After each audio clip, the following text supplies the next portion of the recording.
Hello, everyone, and welcome to another episode of the Crystal Core Radio Podcast. This is a special edition coming at you Monday night live, and we've got a roundtable to talk about all that is going on within 2024 with gaming. We are joined by Sprague. He's a staff editorialist at Kotaku, and we're also joined by McDizzle Gaming. The only title I think I could give you, McDizzle, right now is Grums Investigator.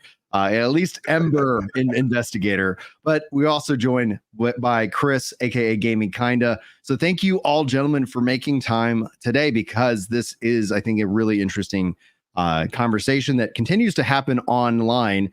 And then, as we're all very well aware and all very online, things tend to get very tribal pretty daggum quickly. So I do appreciate both of you making time today to come talk with us. Let's open up with Sprague. Sprague, introduce yourself to everybody who's listening, and then we'll just kind of go around and to the whole panel.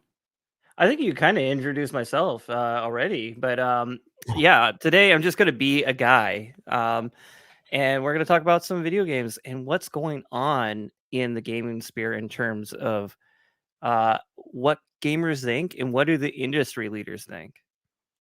McDizzle. Hey there, my name's McDizzle Gaming. I appreciate you letting me on the show without me giving you my full name and address first. That's really nice of you. I appreciate that. Remain anonymous. I think if you do give your name, like, there probably will be a lawsuit showing up on your doorstep. Maybe. We'll see. Yeah, it might not be a good idea. We'll talk a little bit about, I'll call it the Ember Scandal by Grums, like a cologne. I don't know. We'll talk about some of crazy investigation around that. Looking forward to winding that down. My wife's kind of sick of hearing about it, so no doubt. I like your wife. That's just that's exactly my wife. She's like, you're talking to me about this too much. Just go make a video, and then that way we can put this one to bed. But yeah, dude, that's so funny. Welcome to the show, Chris. What's going on with you, sir? That's how I ended up. I ended up in full-time content creation for a couple of years, entirely out of. I have got a lot of things I want to say to people that are not my wife about gaming. So that's eventually I finished saying those things, and I've stepped back into industry right now. But I understand that need, especially now that we're like all can be terminally online and surrounded by people that are terminally online, and it's easy to get caught up in a lot of this and who's up to what and who said what, especially in a time where algorithms dictate everything. So people that you don't like are using clickbait, and they're manipulating you, and they're missaying things, and people you do like, they're just doing what's needed to get their voice out and to be heard and to be funded by these advertisement gods. And it's the same thing. We're both just trying to, like, I put a video out there, I'd like people to see it. What do I have to do when I label it so that it gets seen?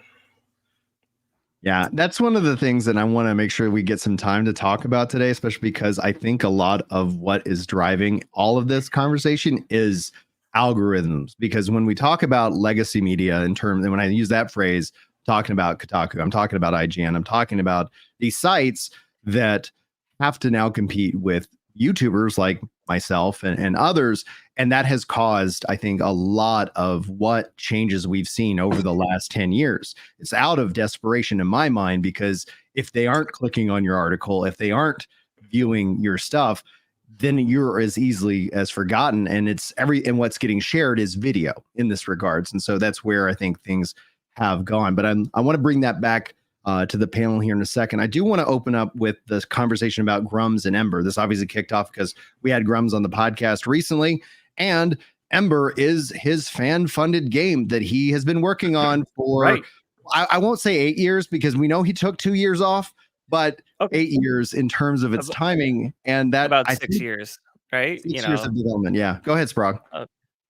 Yeah. And, everyone has their thoughts and opinions about Mark.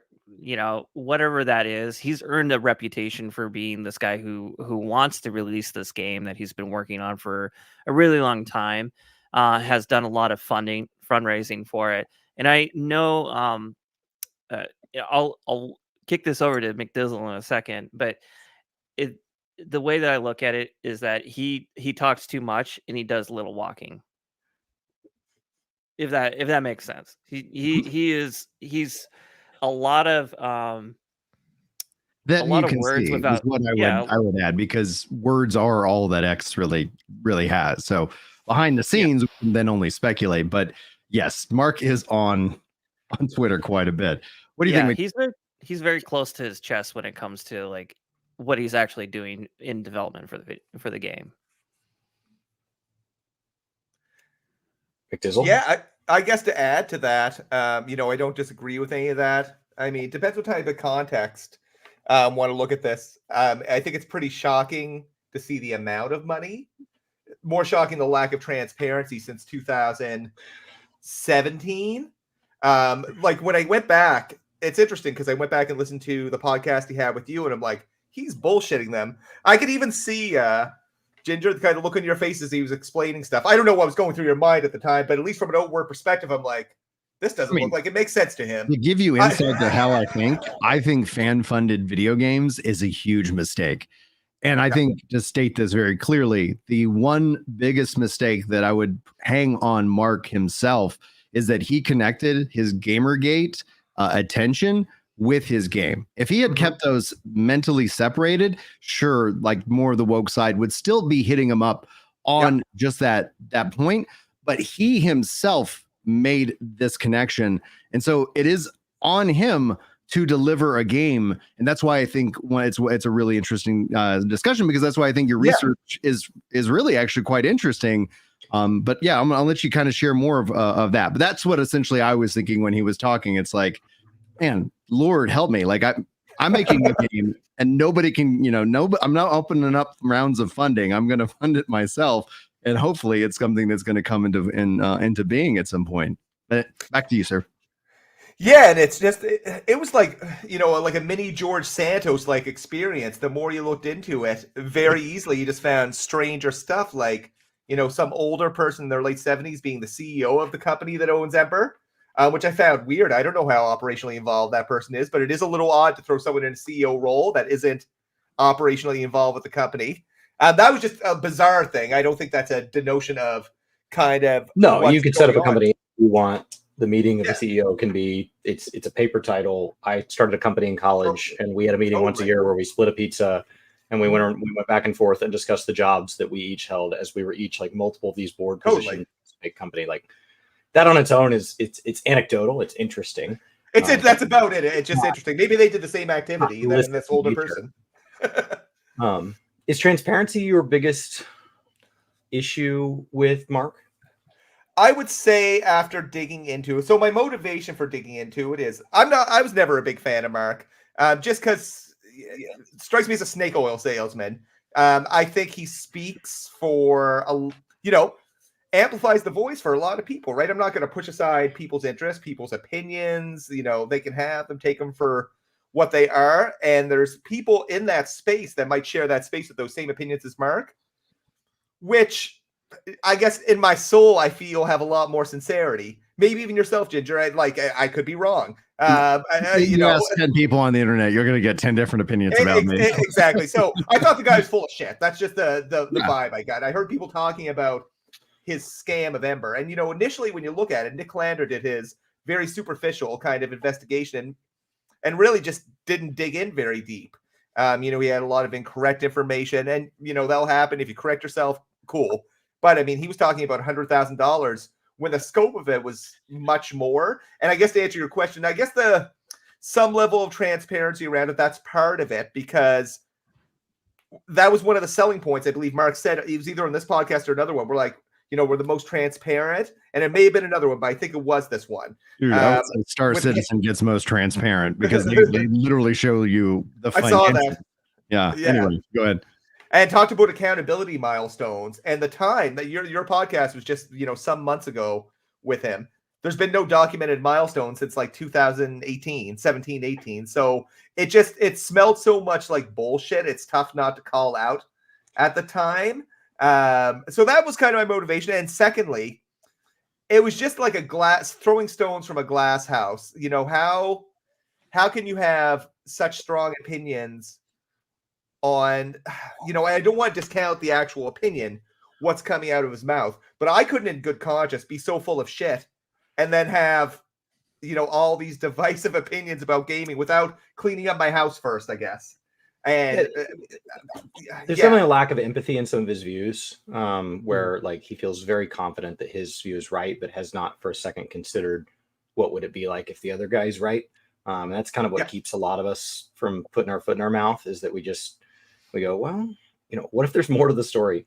After visiting with him, there's usually more to the story. There's always more to the story. Yeah, like everybody else is black and white and I'm gray is a natural viewpoint, but like in reality, there's always more.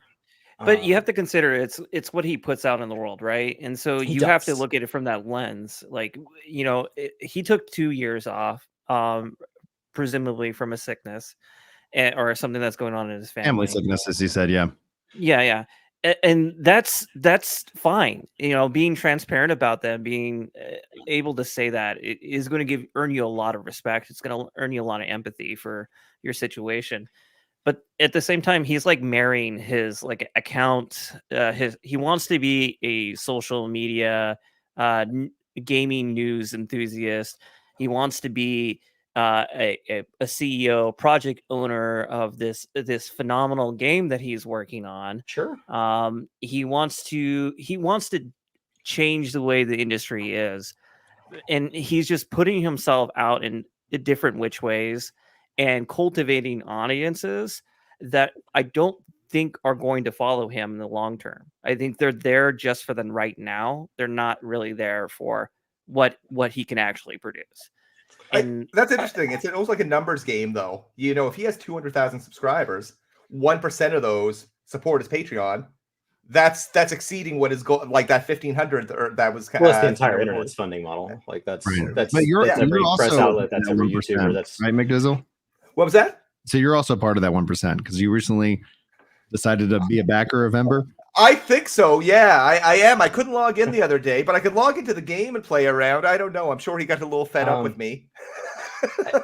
So, like, I agree with some of your last points. He has chosen to be online. He's not somebody that I actively follow, and yet through the sheer quantity of things he puts out, he still ends up in my feed just through volume. And so, like, I agree with that idea that he's throwing a lot of rocks, and some of them don't land where he intends. And so some of the attention that's come back his way that he does get frustrated with is self-inflicted. Mm-hmm. But to be fair, like when the term scam gets thrown out, I think of scam as something that's done maliciously. I think of scam as something of, I'm selling a car I don't own. I'm selling property and not showing the swamp it's in. I'm, snake oil salesman, especially as a phrase, is this idea that I'm selling something I know is false. And I don't think that's true of Mark. I think he's been in the room when a lot of great things have happened. He's been on a lot of great teams that have put out a lot of great products. He's not alone on those teams, but the vast majority of us weren't on those teams at all. So like his resume has put him in the room where a lot of success has happened repeatedly. So as a self-driven mantra. That's a great point. That's a great point. It helps to remember that Mark's career has been a game producer. Right? Yes. He did not write code at Blizzard. Correct. He did not contribute 3D modeling on Firefile. Mark is a industry project manager. He's an ideas guy at best. That actually brings up. Go ahead, Sprague. I'll jump in a second. You have to think about when we look at his background, what he's done for the game industry, what he's done for Blizzard, what he's done for gamers around. It has been, I have an idea and I want to realize that idea, and everyone gets on my side and we do it. But I don't necessarily think that he's at a space where people can tell him no anymore. Like when he's working at Blizzard, if he had an idea that didn't fly, they would be able to tell him no. Firefall, they did the same thing with him when they ejected him as the CEO. Like it got to a point where his ideas were not meshing well with companies. They had a different vision than what he had, and that obviously caused a lot of friction. Unfortunately, when you get to money, you like ideas, while they are the seed of all great innovation, ideas themselves don't drive value. Execution drives value. You don't have to be the best game that comes out if the other guy, like, you don't have to be the best idea if the other guy's game never releases. You have to be the best game that actually hits the word publish. You have to be the best YouTube video that hits the word publish. You have to be the best news article that hits the word publish. If the other guy stops at the idea stage, there is no value. And so, I think that's where the issue is. And so I don't think it's a scam. I think he does have ideas that he's passionate about. I think the fact that he thinks he can do this is based on evidence that he does have. That's great. But in reality, yeah. producing a game has thing- turned out to be Yeah. harder than he thought. Yeah. The thing I And want to that's add the to that, question. though, is Go that ahead. because the point you bring up is that when you said that he's not a coder, as somebody who is a developer who does code, who also has coded video games that never got released, you know, that having that, it's like, I get it. And so I would even venture to bet, like, if we were all going to postulate the various different theories about project management, is he's taken the money, he's hired contractors. That's a red flag, because a contractor is going to be looking also for their next gig. And then as that money dries up or as things change, you don't end up getting the same level of buy-in that you do, like you would have at a Blizzard that has a team and that has, you know, like the backing and support, and having no guys. No is sometimes the right answer that people need to hear. But when it's all said and done, yeah, like I can see how he going with the fan-funded route has perhaps taken on too much than he can manage, and that has essentially caused what's the delays, and that then feeds back into that loop about fan funding games. You can go look at countless fan funded projects that never see the light of day. And so I think it's critical, because Mark joined his crusade, you know, for Gamergate 2.0 to his game, that in order for him to maintain that relevance or authority or position, he has to, at least if nothing else, get Ember to the next stage, which he is committed to a time frame on, which I think is really interesting. Yep. He has said first quarter 2025 for this art asset updates. I'm assuming that also includes AI, but that gives him basically a April 2025, April 1st, 2025. Is he the April Fool's, or is he going to be showcasing his game? And I do think like that's going to be you're naming it. You're naming it here. You're saying, is he capable of delivering what he's promised? And right now we're in that mode of we'll see, right? But there's a lot of skepticism, and so like if he needs to, once he gets to that point, I know McDizzle, you're about to say something here. Once he gets to that point, if he delivers that, is it going to be something that will he have had enough good faith to be able to bring to the next funding round? Go ahead, McDizzle. That's a really good point, and I definitely don't want to lose that. But I want to go back to Gaming Kinda's point about, you know, is it a scam? Is it not a scam? Not necessarily. He may have taken a bit off too much, more than he could chew. And I've considered that too, and I try to put a lot of thought into that, trying to understand if there's a thin line between, for lack of a better word, incompetence in getting that outcome. I'm not calling Mark just incompetent in general. He's good at raising money. Why assume to maliciousness what could easily be assumed incompetence? But then I think about the 2 years off that he didn't say anything, continued to crowdfund upwards of $250,000, and didn't say anything until he was called out. So, and then I think of the commitments made in that M3 campaign without really any follow-up. That he even came in your show and said, we're done with the M3 campaign. He completed 5 out of the 8 deliverables of the 20 grand. Not so much not done from the 114 grand, not gram. But, you know, we use metric around these parts. But those are the things that make me lead a little bit more wondering, is it that like weaponization of incompetence, like way over his head, that just, because he's the one who made these commitments. And, you know, as you mentioned, him being in those rooms of those successful games, he's selling that on his experience, on his skills, on the things he's bringing to the table. And with such missteps of, hey, you know what, we're going to get this done for $60K, no more funding. They've raised 10 times that amount. And who knows how closer they are to that goal. So it's a thin line, and only Mark knows his true intentions, I guess. Well, and how much money is. Like, I don't know how he came up with the 60 grand. That number could have been wildly optimistic to start. He may not have factored how that gets taxed if he's never seen that side of the business. You know, I will tell you my life has taken wild twists and turns, and it has been nothing but ups and downs. And I have had years that I set new records for the lowest amount of money we can bring in and get by on. And I have set years where it's like, wow, we're really thrilled with what we feel is success. And taxes can vary wildly across that. Years where I fail to make it to the poverty line, I get it all back. Years where I'm like, wow, we did so great. That bill shows up and you're like, oh God, they want part of this. Yeah, so you know, so like I'm willing to toss You know, the word incompetence gets thrown out. I don't mean it. Same. I don't mean that either. Yeah. I just mean like it's possible he didn't know what he didn't know when he set out to do this. That I can do a game in 6 months for $60,000 is something you say around a fire pit while drinking beers with your friends that have worked in game dev 2 months as a hobby. Remember, it's not a game. But in reality, there's a reason these games cost this much. We see these numbers, and like, if it was only one studio that was running up the tab, I'd be like, wow, what idiots with money. But when it's every single studio setting these huge costs, you also have cost money. You also have gaming expectations that are increasing. Go ahead, Sprague. Go ahead. Yeah, there was this. You bring up this great point about the cost of video games. McDizzle, you give an example of a video game that's being done by a single developer with zero money, right? And he's developing a game. Remember, Mark's not doing a game; he's doing a demo.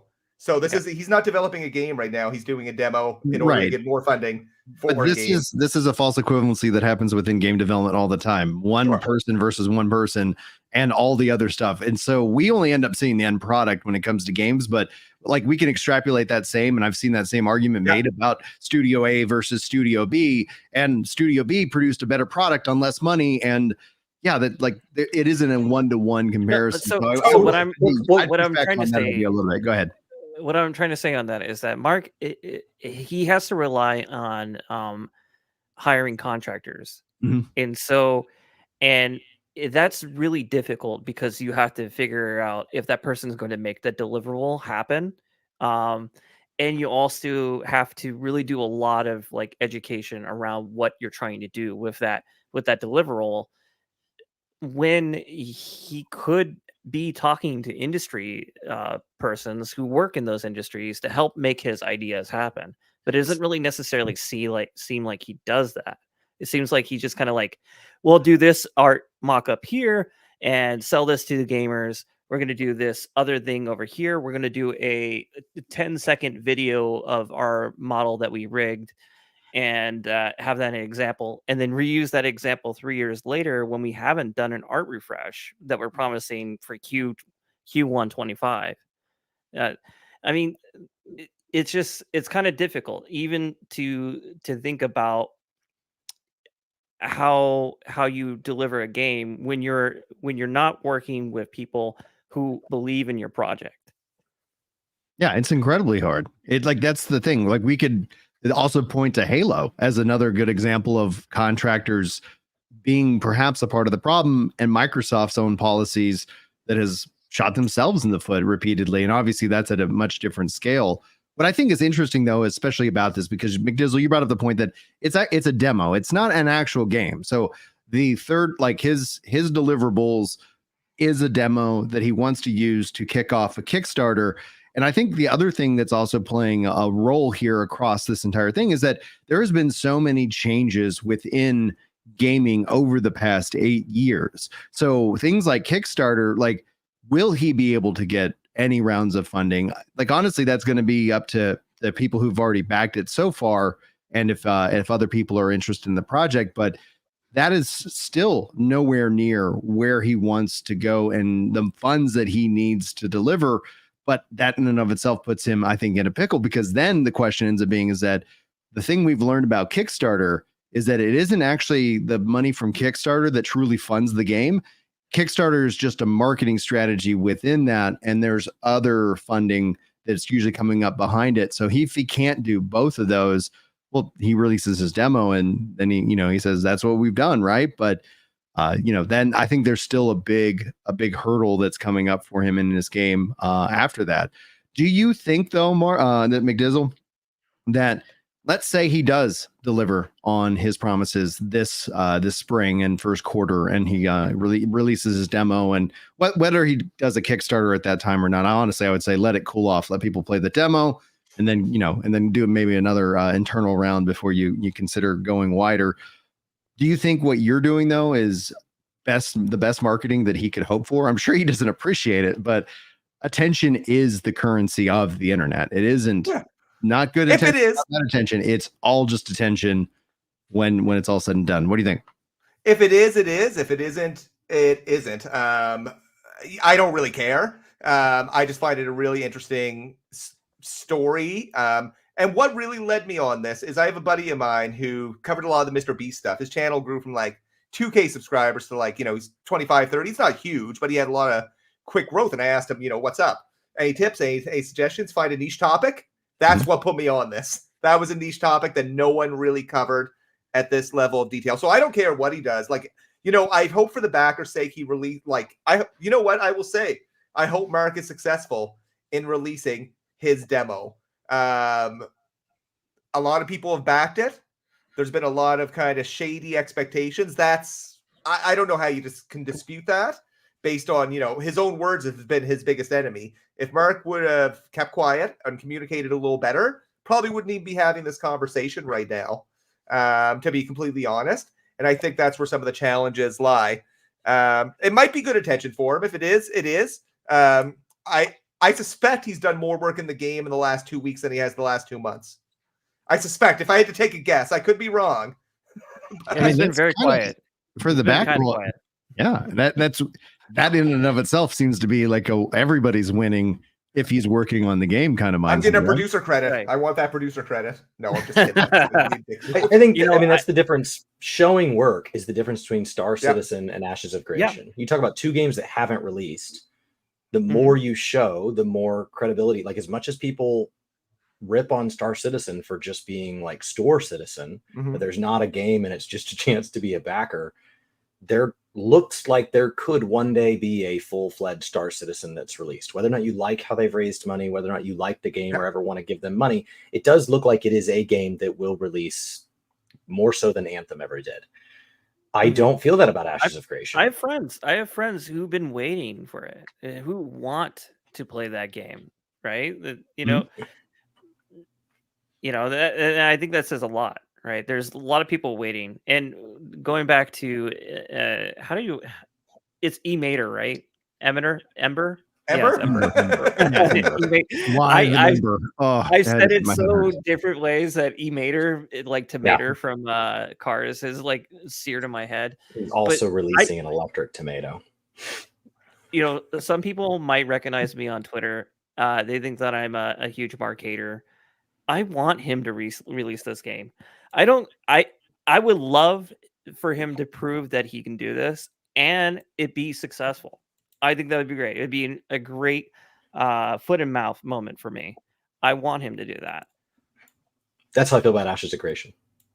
Every time he comes out and makes some statement as a non-game dev, when he got asked the question, what are you going to do about bugs on launch? Like, how are you guys prepared to tackle that? And he said, current game companies have gotten too greedy and they just release games while they still have bugs in them. And we're just going to release it without bugs.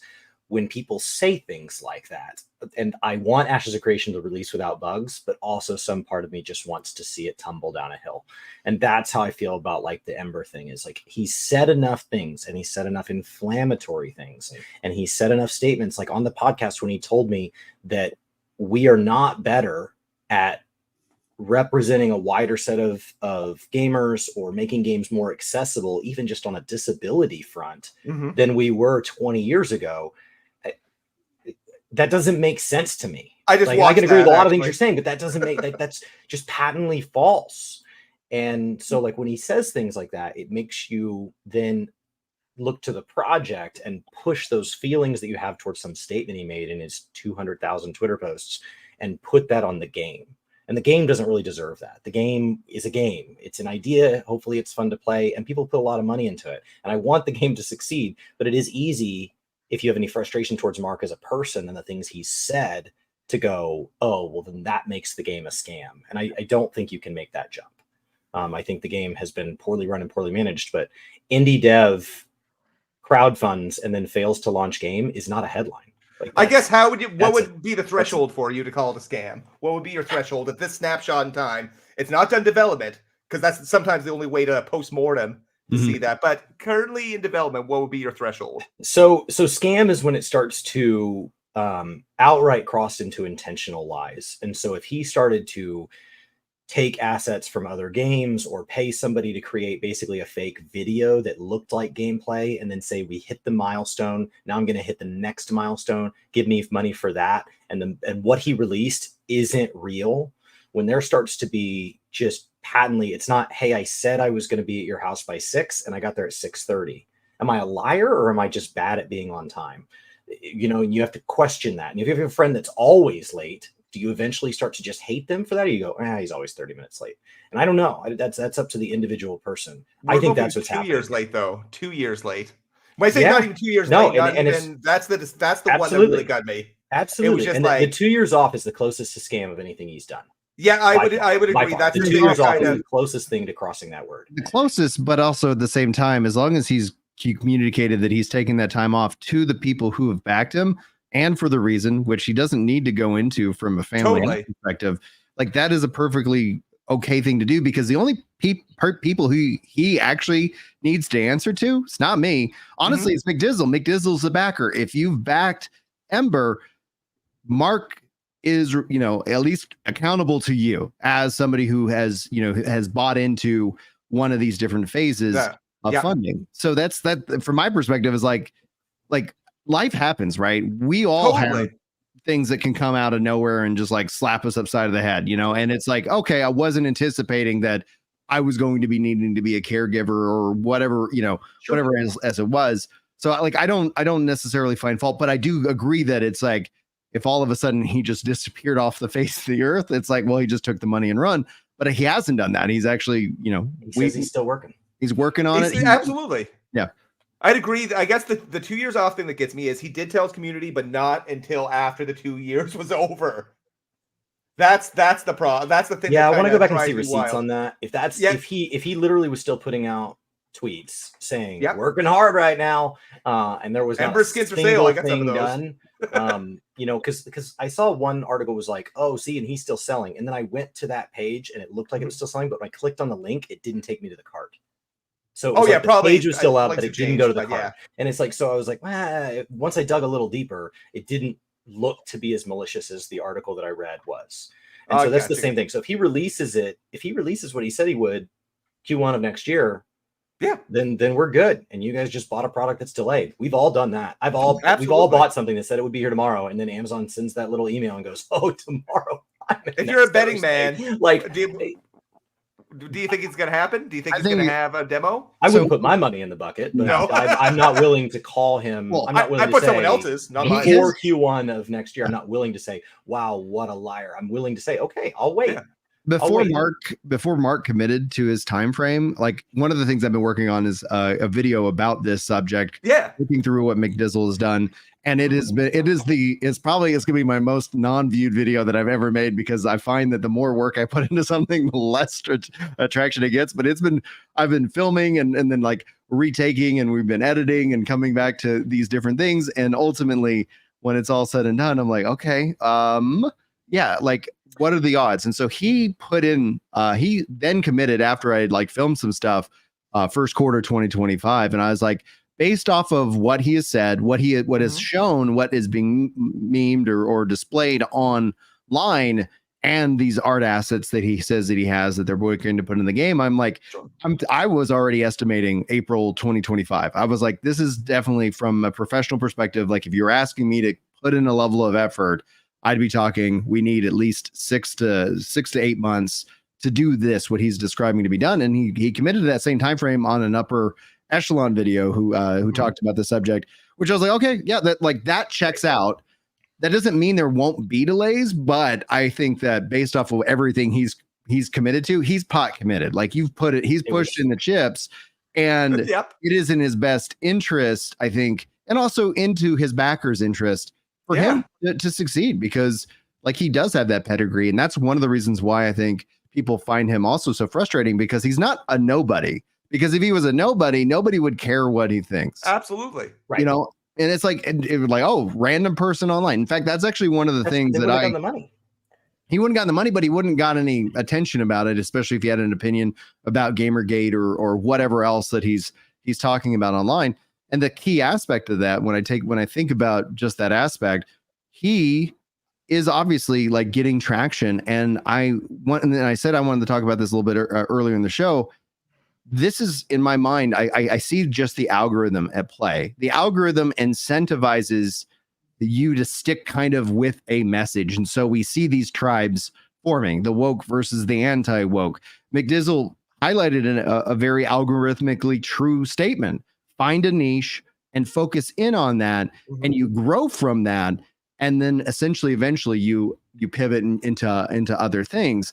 And so when I look at this, the state of like, various different websites, I just see the algorithm at play. Like the reason why they worded it that way, the reason why you would use the word scam, the reason why you would use that phrase is because the algorithm favors it. And if you want any kind of attention to the work that you've put into anything, you have to unfortunately play the game. And so this then ties into, is this the dead internet theory? Are we all just performing for bots that are being, run out there? And that is also another challenging problem that is happening that at least I've seen from time to time where, game releases, lots of traffic, and then it's like all same messages just over and over again. I'm like, all right. It's easy to see how he would get here. Like it's easy to see how it would snowball. Go ahead. Mm-hmm. No, it's interesting you say, tailoring your content towards the algorithmic. There's studies done on algorithms, and that they universally, all the studies show that the content that they push forward is hateful content. It's content that is designed to be abrasive and create divisions. And I think we've gotten, as individuals online, attuned to that, where like the goldfish theory, goldfish attention span thing. And I feel like we now see a lot of this content and not see what we want to do, how we want to be positive in the space. Is that what you're kind of getting at there, Ginger? Positive and negative, like the algorithm favors both sides. So it favors the extremely happy, emotional, and it favors the thing that's going to get you mad, because those are the two things that drive us to action, to comment, to, etc. The nuance, as Chris kind of alluded to, the gray opinion, the opinion that says, yes, like we can all agree reasonably that if we judge both sides by our extremes, then there's no discussion to be had. But those extremes, I would say, are the hyper minority within those groups. Generally speaking, more people fall within a center left, center right kind of worldview, and there's discussion to be had. How can we make gaming more accessible and inclusive, while at the same time understanding that it's a business and these companies need to make revenue and people are willing to open their money for this? But this one side, and this is where I push back on, the woke side. They do a lot of talking, but they don't financially seemingly show up for their games. And maybe that's because they don't represent a big majority online. What do you guys think? If that's a 300-word title, I think what Akana said here is closer to it. I don't think it started off as a grift. I think he thought he could build a game in 6 months for $100,000. Yeah. And when he got $600,000, I thought, oh my gosh, I could make an even bigger or better game or whatever. And then life happened, and it turned out that wasn't true. And every time he posts a tweet, he gets more money and more support. And so, like I could sit in my code dungeon and work with these contractors and get no support, or I can go put something out and get money and support. And that's better. And so like it just is, and it would be really hard to be like, okay, I'm gonna go work on this, and it just goes around and around and around, and at some point you look up and you're like, I've promised a lot of stuff to a lot of people, and I can't go back. Brutal. I can't just say I don't want to say that he's a small boy in this regard. I mean, his whole deal is that he works on projects and he builds the funding for that. That's the thing. That's his job. It's his primary skill set. It's his primary skill set. But he at those ends of work, he wasn't the one who was executing on the project. He wasn't the one who was making the game. He didn't make Firefall. He was just a co-owner, right? And so that distinction is really important to see about him going back to delivering. Being able to deliver this game. I want him to deliver for the backers, for that, I think 78-year-old man who's given him like several grand. I want him to be able to play that game. I do. I really do. It's I know there was something called a false equivalency a while ago, and I agree it can be. We talked about a comparable game. There's a few Firefall successors out there in development that are very similar.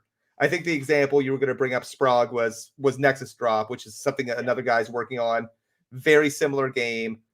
And again, you can't compare every game, but I think it's fair to draw the comparison between successors of the same game, or at least, some They're inspired by the same thing. They had a different skill set than him, and they came in and achieved better results. Yeah, absolutely. By the standard metrics. I get that. Totally. And he may just literally have overestimated what his skill set brings to Ember.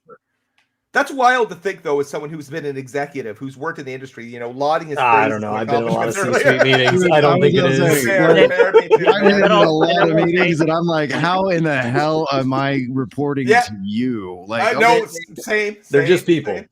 Just people. Yeah. Some people fail up to a point where they just it is just chaos. So it's like you failed hard enough that you're somehow in charge. So you had a Todd Howard is a person. Then what I'll say to that point is he needs to drop the CEO. He needs to be the CTO. He needs to be able to operate the financial aspect of the game and hire someone who can make him realize that project. Yeah. And that would be so simple for him, right? I agree. If he relinquished the control and allowed him to be a creative, but also take control of the financial aspect. And that really falls on different degree of success, but that is what kind of happened with Helldivers. Is you had somebody that was in a position that got out of their depth and said, this isn't what I was here for. It's not what I feel called to do. It's not what I feel my highest and best use is. Yep. And I'm going to hire somebody into that job so that I can go back to focusing on what I do. Yeah. Obviously, that was happening after a game had hit published. So that's a little bit different. Rather than the rule, it is. How hard would that be to be? It is difficult. I remember when I was pitching in this one game, and this is we were winning. It was the championship, and they were like, how many more innings? And I was like, I think I have one more inning in me. If I had said, go ahead and replace me, we would have won the championship. Because it's hard when you're in that position to have a real honest look at yourself, because you want that glory. We all it's something intrinsic in all of us. Go ahead, McDizzle. It was it's really aligned. Our CEO had the Ask a CEO Anything, and he started talking about like his limit. Our company's growing quite a bit, the one I work in, and his board of directors asking what his limit is, because he's going to step down sometime. So everyone has a limit, and I think Mark ended up failing upwards, and that gave him a lot of confidence. When I say failing upwards, he was a team leader at Blizzard, failed upwards into a CEO role, if I'm not mistaken, and I'd have to go back into the Grums wire to take a look. He was like the last person that became CEO there. He didn't start as CEO at Red 5, but boy, when he became it, it's very well documented what a shit show it was. From Glassdoor reviews, from multiple people on Reddit. I talked to a Red 5 developer the other day, confirmed about the mess. And I think his strength would probably be not running a company, because we talk about the Kickstarter. Mm-hmm. You think this is a shit show? Imagine Mark running another company like as the CEO. No, I don't think this gets better. At some point, it does become a scam. At some point, he is being dishonest. I don't think it started unless he. I agree with that. I don't think it started that way. Dishonest. I don't know where the line is. I don't think there's a magic spot where we say, "Oh, April 2nd, it's a scam now." But I do think somewhere in here, I just think to go back and call all 8 years a scam is what I see in the headlines, and that doesn't feel fair. But I think you're right. He's failed upward to a point where he has to at some point say that. And I agree with you that I think he started with the best intentions. If those 3 milestones, I think first and second one, he was probably had his feet up. Thought afterwards being like, this is going really well. We met and exceeded these expectations. And then milestone 3 came with that. We're going to be able to do this demo for 60 grand, bikes for everyone. And the amount of commitments that man's made for the final game, I don't know how he's going to pull that one off, because it's like, if you back this, you get this bike. No one else will ever have a bike in Firefall, or in Ember. So but that is the curse of fan funding, though. Like that is the story of almost every fan funded project I've paid attention to. It's that you make these like, hey, we're getting momentum and we've added in all these different milestones. When you grossly don't, like there isn't a product yet, as opposed to No. like, okay, we built a Wild. product, I it get it went though. through development hell, and then we came out of it, and we eventually kind of either cut our losses or we went forward. Fan funding, I think, is honestly when I haven't backed up, any of the fan funded games outside of Star Citizen, but Star Citizen got to a point where I was like, I'm interested in playing it and checking it out. And with that, with my entry fee to the game, all of a sudden I was like, wow, this is awesome. And what they want to do is awesome. And then they communicate, and then they all of a sudden started delivering, these things. So there was a lot of people who were mad. They're like, how could you dare, talk about Star Citizen? It's a scam, right? Like, so I've seen people direct that at me for that game in and of itself. And I was like, well, I haven't been burned by 10 years. I have not been burned by anything they've said and haven't and missed on, because Star Citizen through its development has had several different misses and delays. But they are now at a point where they are hitting their stride. They are hitting their milestone. We are probably roughly a year out from Squadron 42's release, and that in and of itself will be interesting to see how it's received. So I think in Mark's case specifically, like, he needs to put the right people around him. Like, if he's strength as a team lead, he needs to build that team and execute on his vision. And that's going to be a challenge, because if, yes, he's raised a lot of money, he's probably paid a lot in taxes for that money. Maybe. Unfortunately, I'll say that Go ahead. maybe hopefully he's learned from his experiences at Red 5 as a team lead. Hopefully he learned that he doesn't need a safe word. To let him know that he's going too far. I think the other thing is his online presence is going to make it hard to staff up. Yeah. I would you'd have to really be aligned and on board with what Mark says. I don't even think you could be neutral and be like, this man looks like a good man to work. That's going to be a tough one to put on your LinkedIn. I don't agree. I think essentially what we're seeing, of course, over the last decade, if you look at Gamergate 1 versus Gamergate 2, like, all right, here we go. The anti-woke side is winning. They have the narrative. Like, you can. I saw team sports. A Never Knows Best video. No, I saw like this Never Knows Best video, and he summed it up just beautifully, because he was like highlighting Mark. He was highlighting all of these different content creators, and it's like, he just scrolls their page, and it's like, this is bad. Those are the content creators. Those are the content creators of right now, right? That's what's hot right now. Yeah, that's what's hot. That ties back to my algorithm. But I'm not going to call it. I'm not going to call it Gamergate 2.0. I'm going to call it Gamergate 1.1. Right? This is. I'll label it Gamergate. Like that's how. Like, this was right. That was a label that was brought on by the. All right, you call it whatever version. Ginger, in your opinion, what is the current stated goal of Gamergate? This resurgence. So there is, and it depends. Like, that's what goes back to my question of, like, are we talking about the extremes? And I think the extremes are like both. I don't know how you have the energy and joy. Like, it just, like, I'm like, all right, I can't get it on either side. But when it comes down to the middle, what I've stated publicly, what I view as the stated goal is the removal of pandering. Like, if your character is a diverse character, and that is their characteristic, that they are therefore diverse, you've written a bad character. And I think Baldur's Gate 3 proves that point. It's not about what politics or whatever is in the game, or, is Can you give me an example of a character in Baldur's Gate 3? Well, you get your character, so you get to define how you want to go and play about it. What about all those woke women, though? Those strong, tough women and those wimpy ass men. That's the thing. That's where the argument gets misrepresented online. Because it's like, I would say, if you were talking to the middle people, it's like, yeah, maybe let's not make a token character that is an insult, in my opinion, where I look at it as an insult to somebody who might be LGBT, who might be, a minority representative. You've caricatured that. South Park did a great job in which that they did the same thing, and they named the character Token because of that fact. And so that's where, like, the stated goal of Gamergate. But Token in South Park, he's not a one-dimensional character. He isn't, and that's the problem with where people kind of hammer in on these. Like, we talk about Concord. Yeah, that maybe it had. How is that a well game? That game Concord? sucks. You think that's why that game failed? No, I don't think that's why that game failed. I think it failed for many other reasons.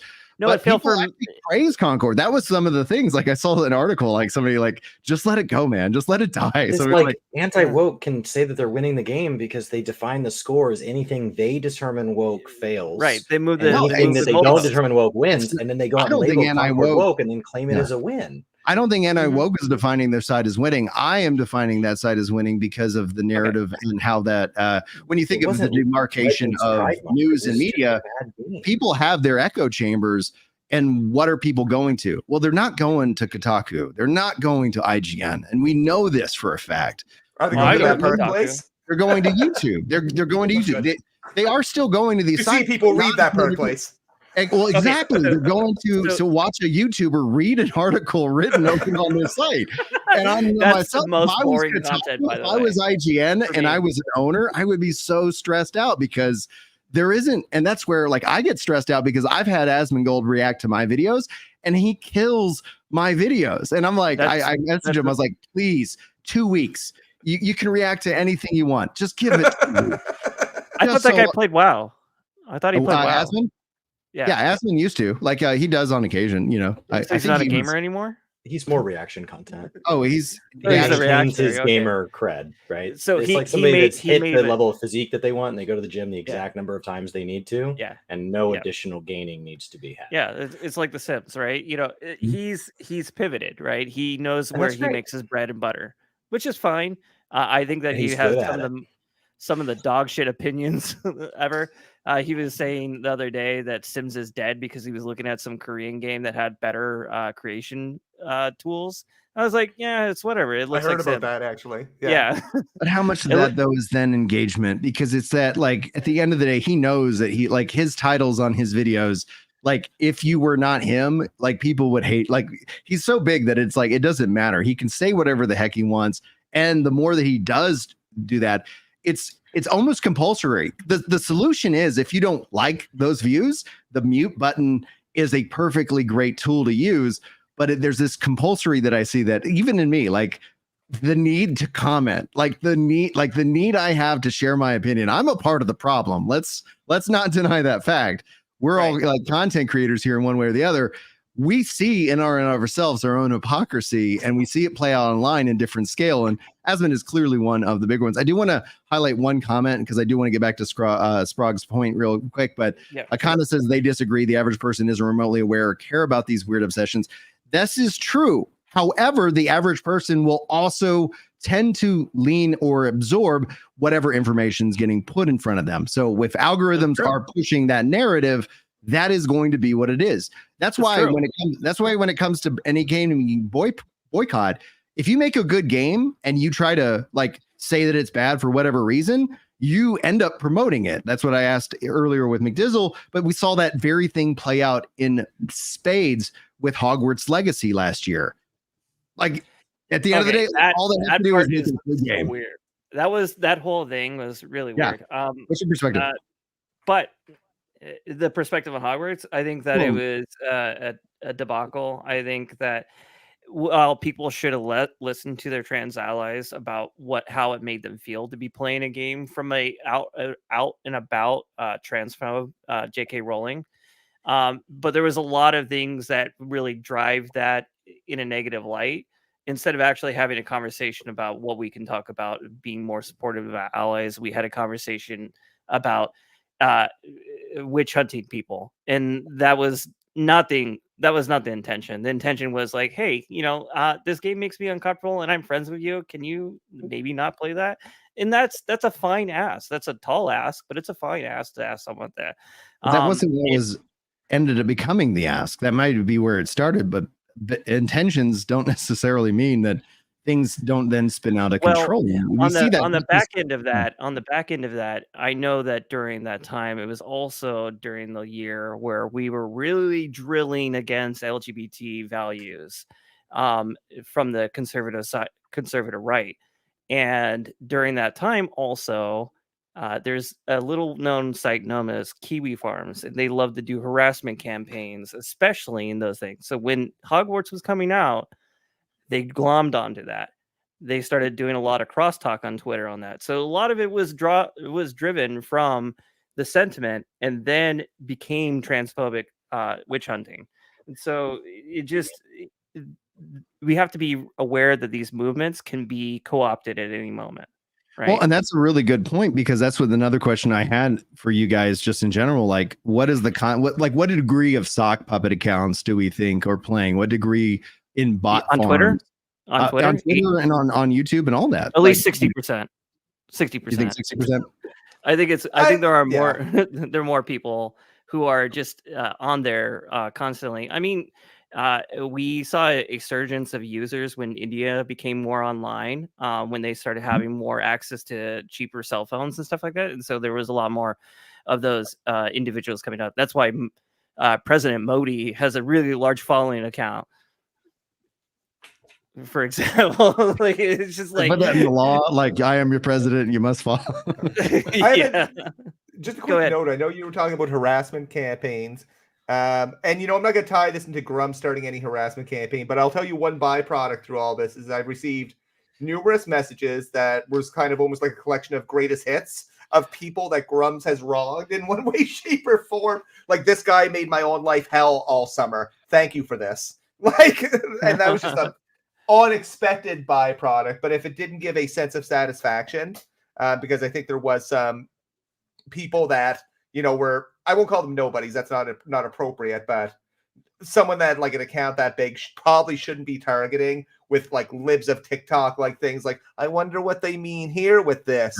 Followers, come go get them. Like, the culture thing drives me nuts on both sides, the right and the left. People define them as like not anti-woke, but it's like you have the woke right and the woke left, and it's like cancellation campaigns. I'm just like, I saw libs of TikTok as an example. They were doing something, and it's like, oh yeah, like, can you believe that this is going on? And I'm like, if you are gonna try and sell yourself as like a decent side, like, I don't think that's the way you go about it. I think you should, and that, unfortunately, the only way that happens is the individual has to make that choice. There isn't, because I would be also against censorship and any kind of like regulation on that personally. I'm not really for censorship in the way that people like to characterize it.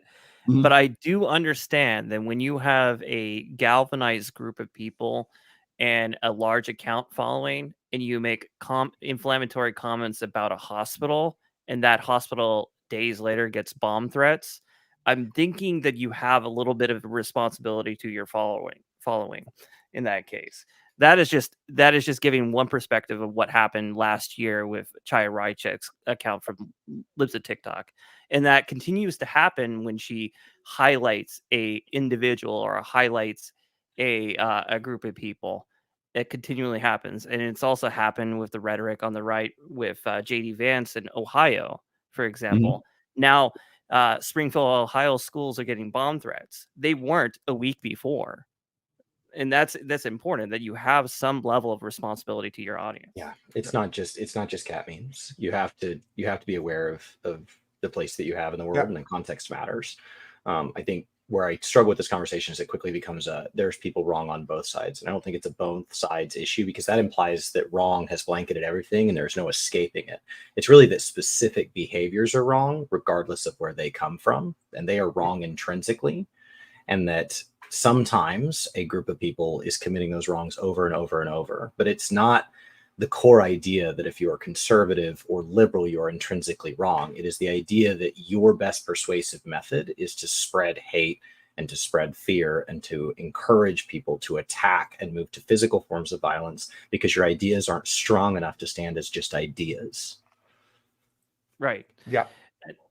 That's pretty much it in terms of like how these things evolve. Eventually you get to a point where your words have actions, and as you're talking about, Ginger, about the algorithm supporting one side or the other, those action words have consequences, and we have to think about what that does. In tying this all back to Grums, for example, is that his actions online have a direct link to what he's going to be doing in the future with Ember. Like, it will affect the release, it will affect the future funding potential, and he has to be really cognizant of that. And right now for him, focusing on making the game is probably priority number one. Priority 2, if he wants to have a fun night and kick back, create an alt account. Just, create a alt account. That's my own recommendation to Grums. Mark, if you're listening, create an alt account. Stop using your main account to to promote your game. That's actually a really good practical advice because that's actually what I tell people, especially in content creation. I have multiple channels because I have multiple interests, and it's just a better approach to be like, yeah, here's my comedy channel, and it's over here. Here's my ARPG channel. Here's my MMO channel. There are you have a wild amount of channels, man. I don't know how you manage that. I have trouble with one, dude. The joke is that I have a channel for every kid that I have, so it's like it keeps. He's wildly Catholic. Wildly. Wait, are you Quiver? No, I'm not Quiverful. That's not a Catholic. That's not a Catholic doctrine at all. Now, Quiverful though, that would be probably more Protestant than anything else. No, but I have six. I have six kids. I saw that. That's amazing. What's the shotgun like? It's like 6-shooter shotgun. Let's go. Oh my god, that's hilarious. I know you were asking about having children. I cannot recommend that enough. It's interesting you talked about woke. Well, I'm gonna say thank you for bringing children in the world. Well, when you I have a whole bit because I'm like, hey, so I do stand-up comedy. I'm gonna keep it clean here. My comedy is more on the controversial side because that's I watched some today. Thank you very much. I appreciate that. So one of the jokes that I kind of have is I'm like, all right, guys, so I just want to say, I got 6 kids, and if y'all haven't seen the average right now out there is 1.6. So good defense, ladies. Good D. I got a joke for you. Here's another joke. Yeah, go ahead. Quick Ember joke. Okay. Right. So I think Grums is going to need some support, maybe some help from some larger streamers. I think he should connect with Dr. Disrespect. They both like things in development. That's actually a really good joke. That's a really good joke. Also, very topical. Sorry, I was. Hey, I don't want to get into my stand-up today because I was talking with somebody about some jokes that I'm writing. I was just gonna say you look like your stand-up kind of sounds like Louis C.K. except you love you love your family. Dude, it's like if I do not mention on stage that I have I eerily look like Louis C.K. I saw a picture of Louis C.K. in a suit and I go, damn, I look good in a suit. It's like I do not mention it on stage. It's like I have to get that out right out the gate. So I'll always say, thanks for coming. I'll be your discount Louis C.K. for the evening. A couple of jokes, maybe some light masturbation, and here we go. It's like usually does a heavy petting zoo. That's but it's that is almost a requirement because of how I look. Yeah, if you're still married, you're like bounds ahead, Lucy K. So I tell my wife that if she made me swear that if she ever passed away, that I would remarry for the children. And I said, the only way I will agree to this is that if I find another widower who has 6 kids, so I can yours, mine, ours this, and just be just absolutely insane. Let's get the minivan upgraded to a shuttle bus, and here we go. Ginger, I had just a follow up on. I know you asked a question around the woke versus anti-woke. Anti-woke is winning versus woke. I'll be honest, from my perspective, I have zero to little thoughts about the culture war. Okay. I don't call myself woke. The only people that's calling me woke are a bunch of people calling themselves anti-woke. And I think there's significant problems in the gaming industry. I've worked in learning and development for a long time. I know some of the challenges with executing on DEI initiatives. Do I think at its core diversity is bad? Not at all. Do I think at its core equity is bad? Not at all. I mean, and inclusion, the points you brought up in Grum's last podcast around accessibility, color blindness, all those things have improved in gaming through some of those initiatives. That said, I think there's been some very poor execution of it in some cases, and I've seen that talking to other people that I've designed DEI training, I've had to write it and hard problem to solve. I've always stated that the problem with DEI isn't what it starts out as, it's how it's executed.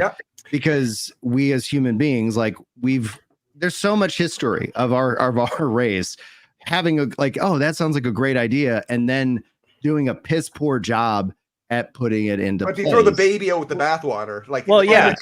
And there's also the contingency part of it. There's sometimes you start out with a DEI coordinator who's working in the industry. Say, I work in healthcare.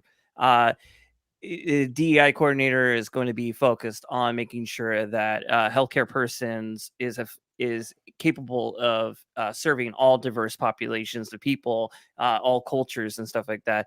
But that will funnel into a presentation, and that presentation is think about what you say before you speak it, kind of thing. And it doesn't really talk about the cultural aspect of how that works with individuals. It's through time and through experience that you get to navigate those areas. Like, for instance, with Alaska Natives, you learn that they speak with their eyebrows most of the time, and it tells you they don't really show the emotions on their face when they're talking to you. And so you learn that through the cultural aspect of osmosis and stuff like that. But you can't really quantify that in a DEI initiative, other than saying, hey, sometimes these people they act differently and it's not weird, right? But then companies get to that level where they're like, okay, now we've done this, right? And we're not going to fund it anymore. We're going to take the funding away. Or the DEI instructor leaves. And so then there's that cultural information that's lost when new people come on. And so like you have all these different initiatives. Just looking at it kind of as he says osmosis Jones. That was pretty funny. Let's see. Yeah, there it is. What I'm trying to say here is that in video games, specifically with the grievance that gamer gators or gamer yappers, as I said earlier, have, is that they don't understand the industry how it is. They don't understand that its primary mode is making money, that everyone at the top of these AAA gaming studios, their job there is to make as much money as they possibly can with the least amount of money going into that development. So that means they're hiring contractors at the lowest pay possible. They're hiring. But they're also financing those games too. Like that's the other thing that is also adding pressure to this year. Because yes, I would say, and I'm not saying that one side or the other is defining themselves as winning, but when I look at a kind of a like a scorecard, that's where I come to my conclusion. But I say that because the cost of funding these games has gone up astronomically with the cost of inflation. That in and of itself has added that added pressure because. As much as I've had people argue that games have gotten cheaper to make, and I just keep seeing the opposite being true. And that added pressure means added deliverables, which why we've seen games like Helldivers 2 succeed is because they're made by smaller teams without as much overhead. Chris, you look like you're about to say something. Well, just so far, everything Sprague has said is also true of all the way down to the indie dev, like all the way down to Mark Kern wanting to make as much money as possible. Like so far, that's true all the way down. So how does this relate to DEI? So oh my god, spam, of course. I want to figure out if we can turn this culture war against call centers. I think that'd be a great use of our time. I think we've just created a any call center or ones in particular. The call centers that just call you to ask you about I bills you haven't paid.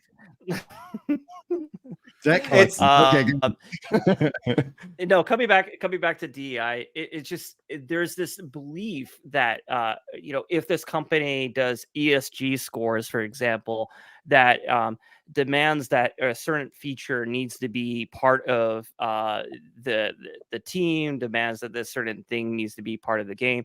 There's this imagined belief that for instance, like Sweep is commanding that these games be different, that they are inherently tokenized, that they're a certain way, but it's not necessarily how it works in those types of contractors.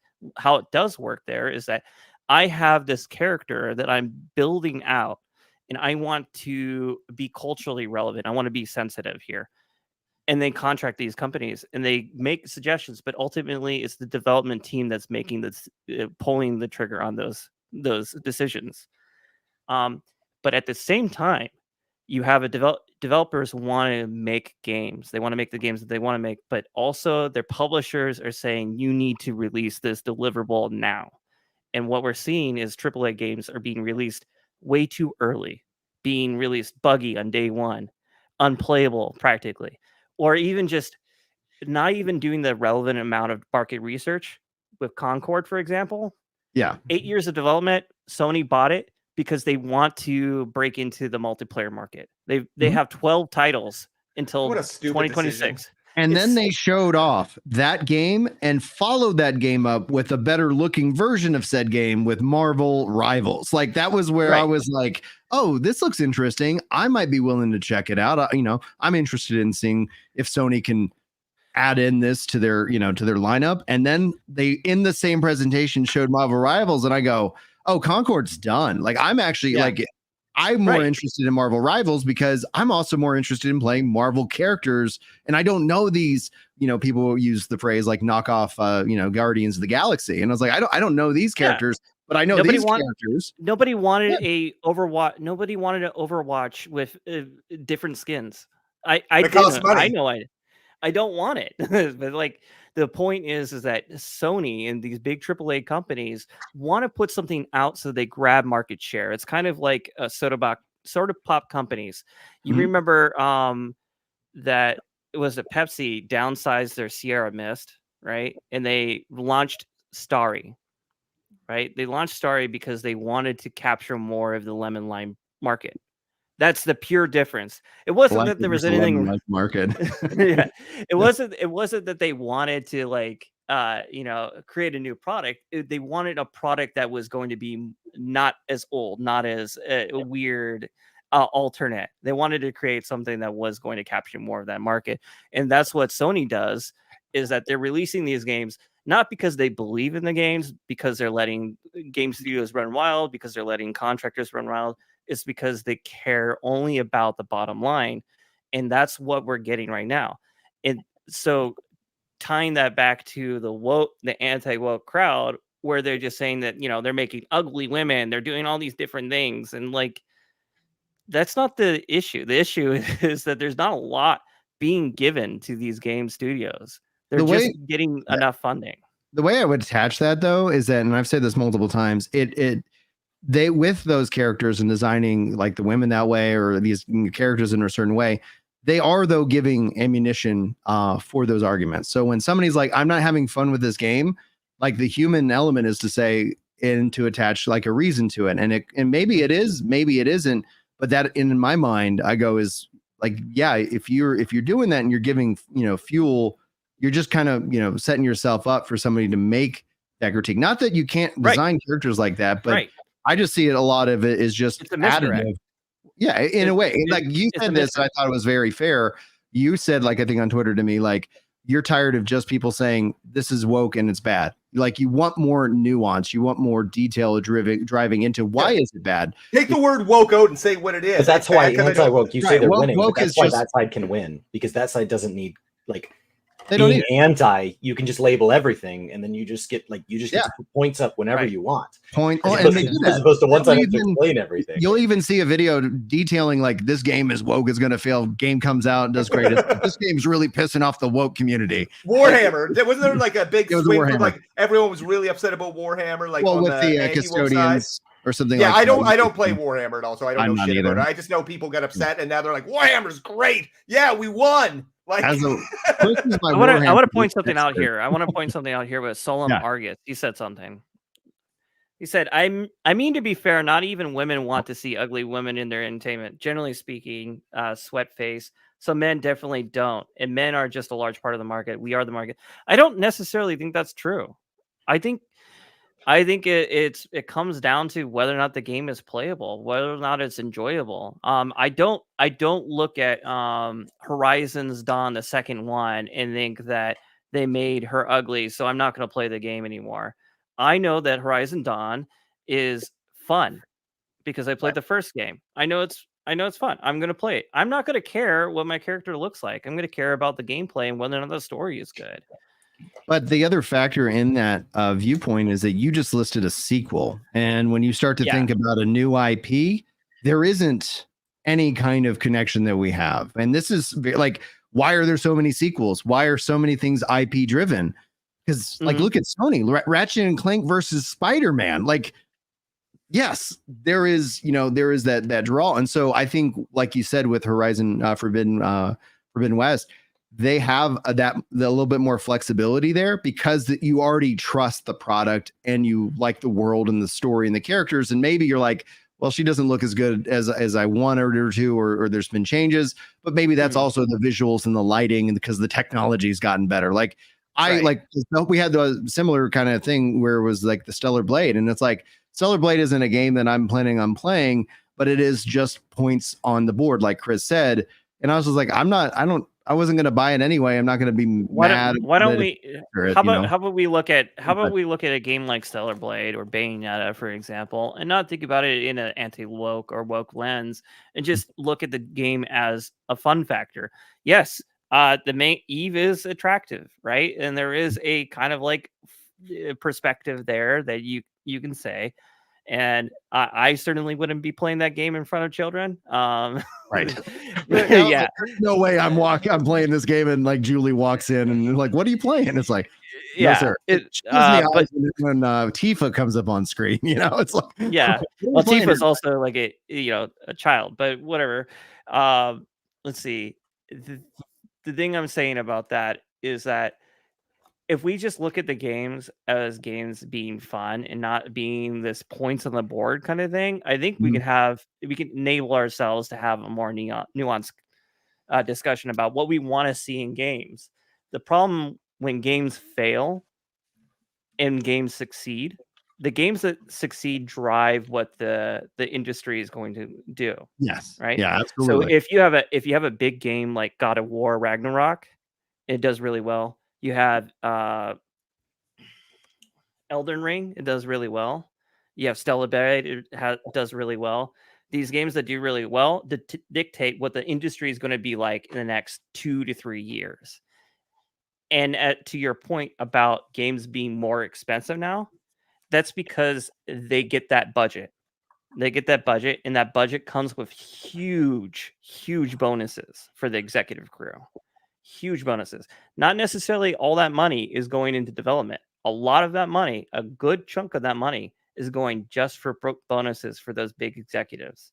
And that's a huge industry problem, that we have money that is not going into development. Beyond one in an industry problem like that is across all We're here industries. to talk about gaming, but that's unilaterally true, at least here in America. Like, the C-suite and the shareholders are taking in a huge chunk of the profits. Yeah, so that's the main recourse for the main grievance that I have, is that like video games are being treated.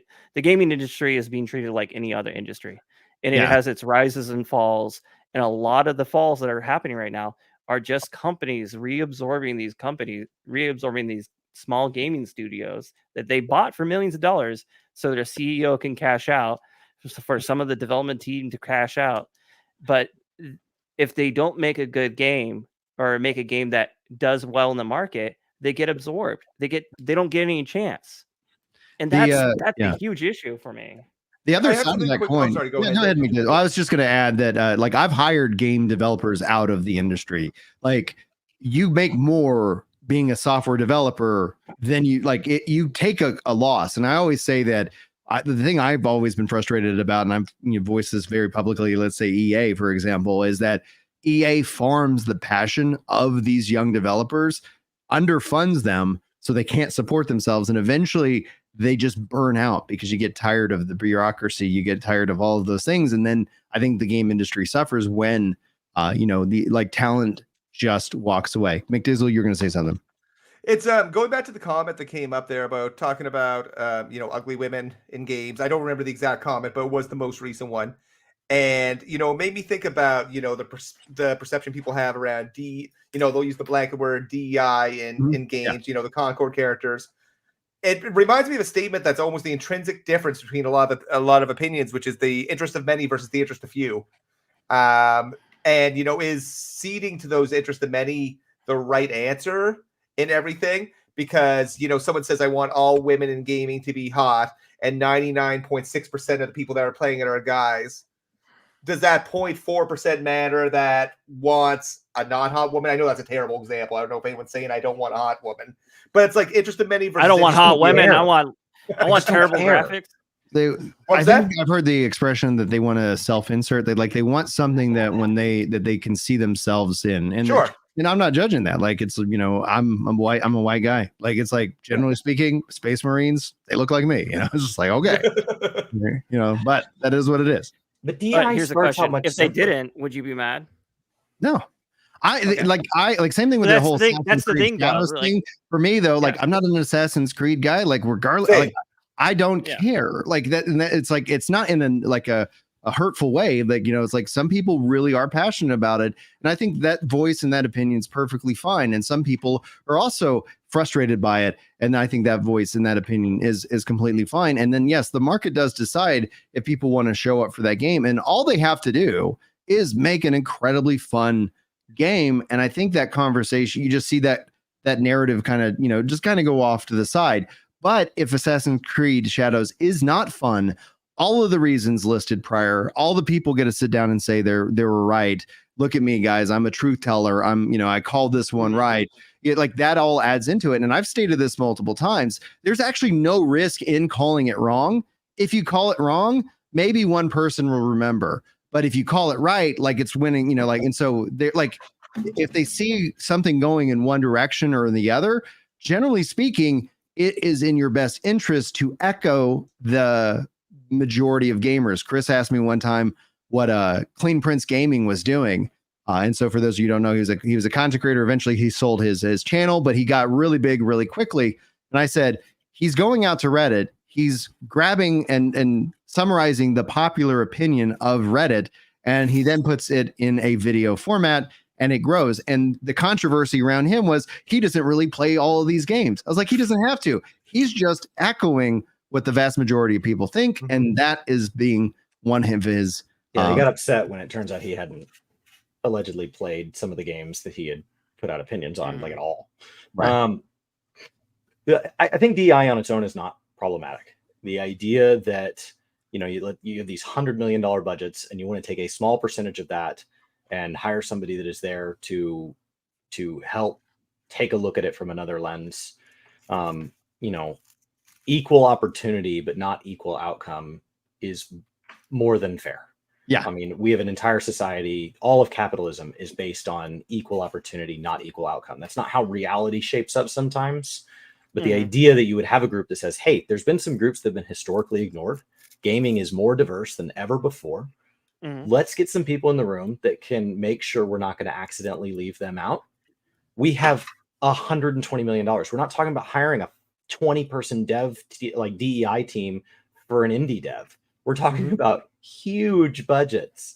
So I think there's this idea of like, well, they hired some DEI consultant and otherwise this game was going to be 8K and twice as many levels and support multiplayer. And it's like, that's not how much DEI costs. So it's become this blank check for if it's a bad game and there was DEI on the payroll at all. Right. Which is wild. Like, it just doesn't compute for me. I think for gamers going forward, I think what would be really important is that we hold these companies more accountable for producing and absorbing good burgeoning studios for content that may not be games that may not be the most popular, may not generate the most wealth, but things like Hi-Fi, that studio, Hi-Fi, incredible game, did really well. They collapsed the studio. Why? Because they didn't post enough profits. That, or the other thing that does happen is that the talent that makes that game, they got their paycheck and they can move to do other things. And they've done something great, can move up, right? Well, not just move up, but it's like, that's the thing. Like, people, get upset about, like acquisitions, and it's always been a part of the industry. It will always be a part of the industry. The question ends up being like, what do you do with it? And I go, with a lot of these acquisitions, a lot of these hardworking devs, that actually is a big payday. And all of a sudden you seed in the talent with actual capital and they can go make things happen. And that's often what we see happen. We do see kind of in a way, Phoenix and rising out of the ashes of Tango Studios. Now that actually got acquired, the studio, the talent that made that basically bought that IP back. And that in and of itself is a really smart play, because one of the things Phil Spencer says that is very, very true is that I can have all the money in the world and I can go tell the dev studio, make this game, and it's not going to be a good game because the people who are making it aren't excited about it. It's about aligning that passion. And that's why I say, like, video games, if you think about project management, the key 3 pillars to project management: time, money, resources. Video games has a 4th pillar: passion. And if you don't have that 4th pillar, you can have all of this. Chris has said this multiple times. Art is defined in its restrictions, but endless amounts of money does not make something beautiful or fun, etc. You have to have, I think, that 4th pillar. Yeah, you have to have the 4th pillar. And how you get that 4th pillar is by hiring people that aren't going to be under a gun, essentially, not knowing if they're going to have a career in 5 months, 6 months, 9 months, 2 years. Yeah. Well, if any of us were like, hey, in 6 months you're unemployed, you're like, I'm brushing up the resume. I'm looking for what my next thing is because I like to eat. It's like, I've got needs. Developers are like that. We have developer crunch. You know what I would like to see the anti-woke gaming class do? And this is what the woke class wants to do too, is enable and create leadership within gaming development by the way of unionizing game development. Unionizing is one option. It's not necessarily going to solve all the problems, and it will add new problems though. But I've also said consumer advocacy, like having a seat at the table. And gamers so far have not yet, in a way, the gaming side, because like we're getting hammered. Like the ESRB is not for us. That was, and that is funded by the studios as a way of appeasing the government. What I would like to see, and like not like whether you're pro union or not, like you vote, do your thing. But what I'd like to see is, in a way, a consumer advocacy group so that gamers can have a voice at the table, so that they can, in a way, like you have to hire that, like that's how the game is played. You got to have that money so that somebody's at the seat saying, hey, maybe let's not, do this because this isn't something that we want. But that kind of coordination outside of Helldivers 2, I don't think is possible. Yeah, I think it's tough. I saw someone talking in the chat about like equity versus equality. I think it's Grumpy Dad Studio says these other guys saying what equity is good and then contradicting the literal definition, saying not equal outcomes. Just to be clear, because I know it's a weird definition.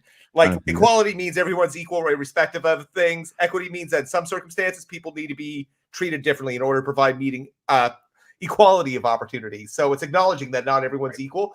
A context that I'll give you real quick is, funny enough, you mentioned call centers. I worked at a call center. I was a training manager for, once upon a time. And, we're in a rural area. People didn't have the skills to do the job.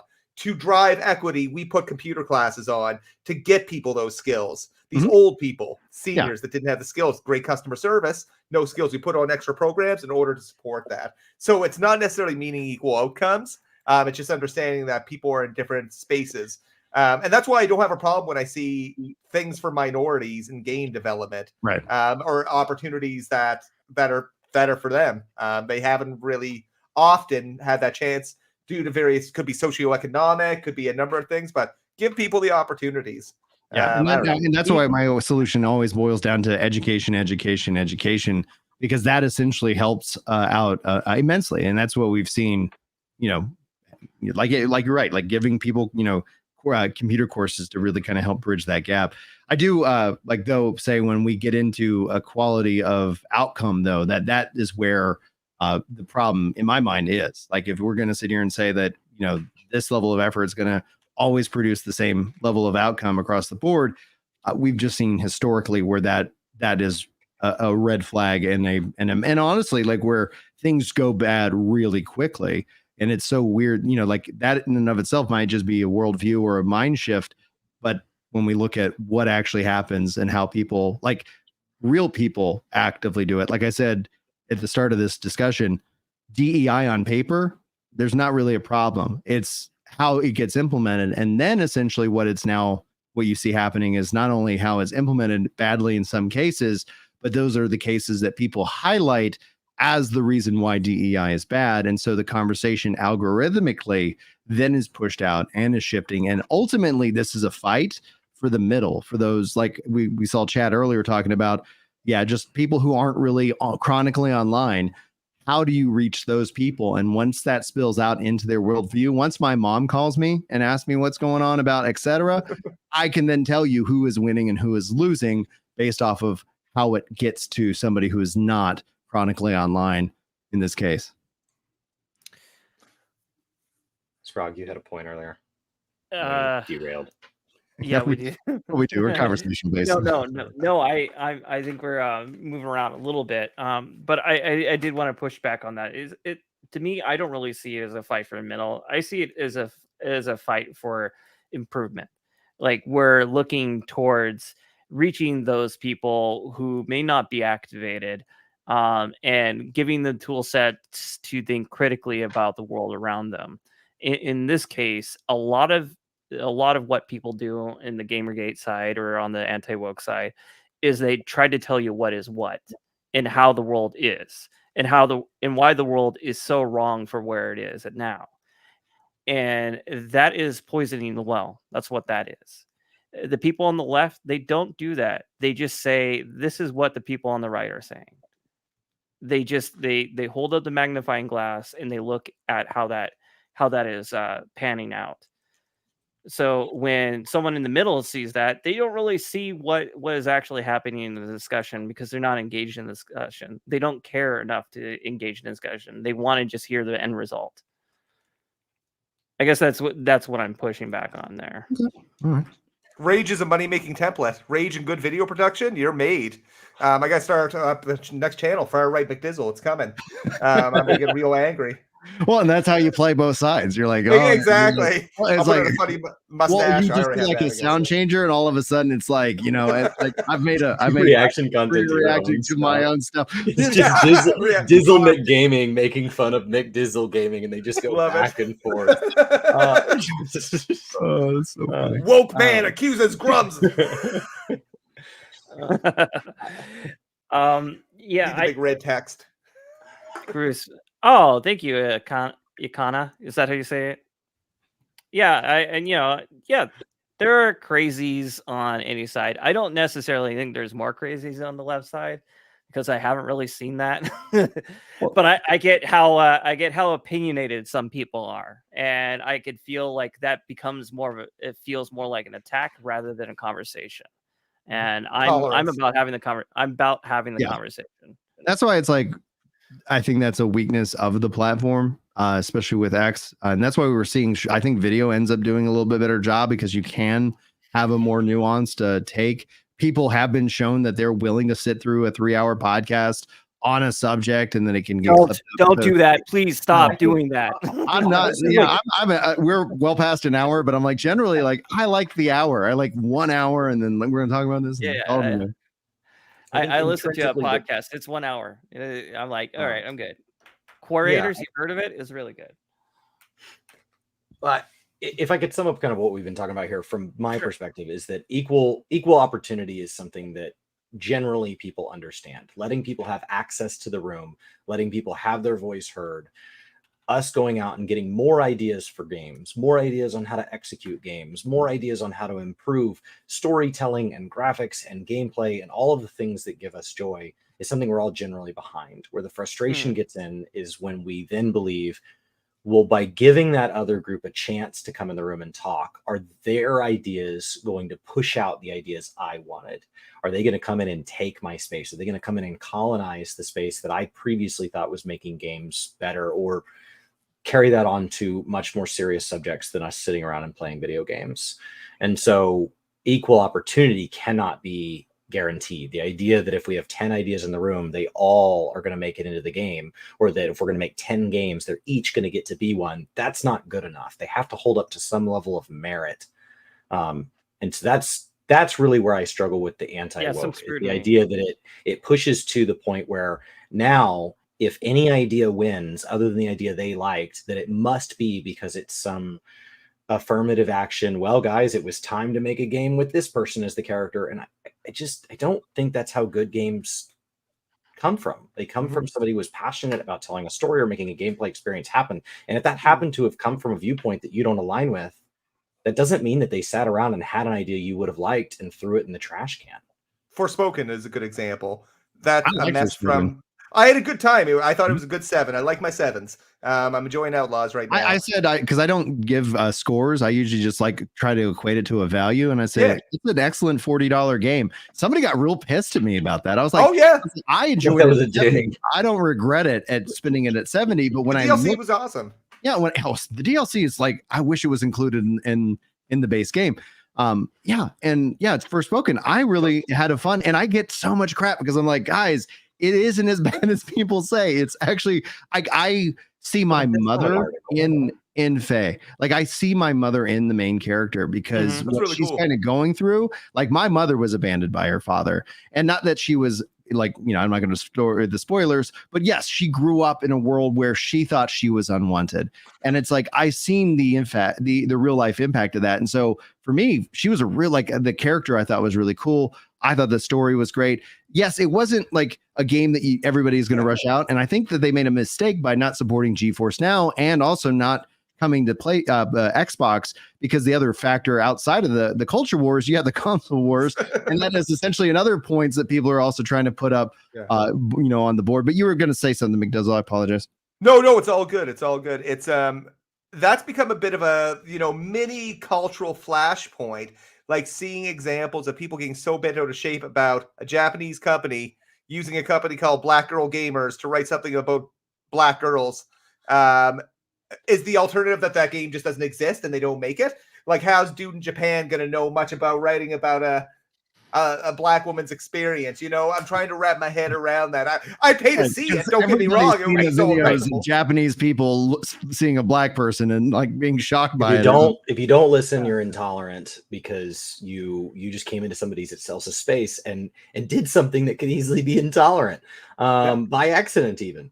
But if you do listen, then you caved in and you let somebody else's experience inform yours in a way that your experience couldn't have.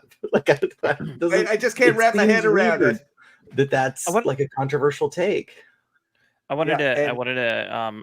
Sorry, go ahead. Oh no, I've got nothing. I'm just I wanted to point out another post from Solemn here. I'm kind of interested what this guy has to say. He's got some takes here. He says, "I agree you could be diverse without needing DEI initiatives. That is either something that was part of your games or the idea wasn't." Here's the thing: we're here because of DEI initiatives. The reason why we're having I'm sorry. because we're having conversations around this about, hey, how do we get better representation in video games? How do we make sure that we're culturally relevant and that we're being able to see ourselves in different characters that are being put out there? That's how we got here. If we were just all white male game developers, we would probably end up seeing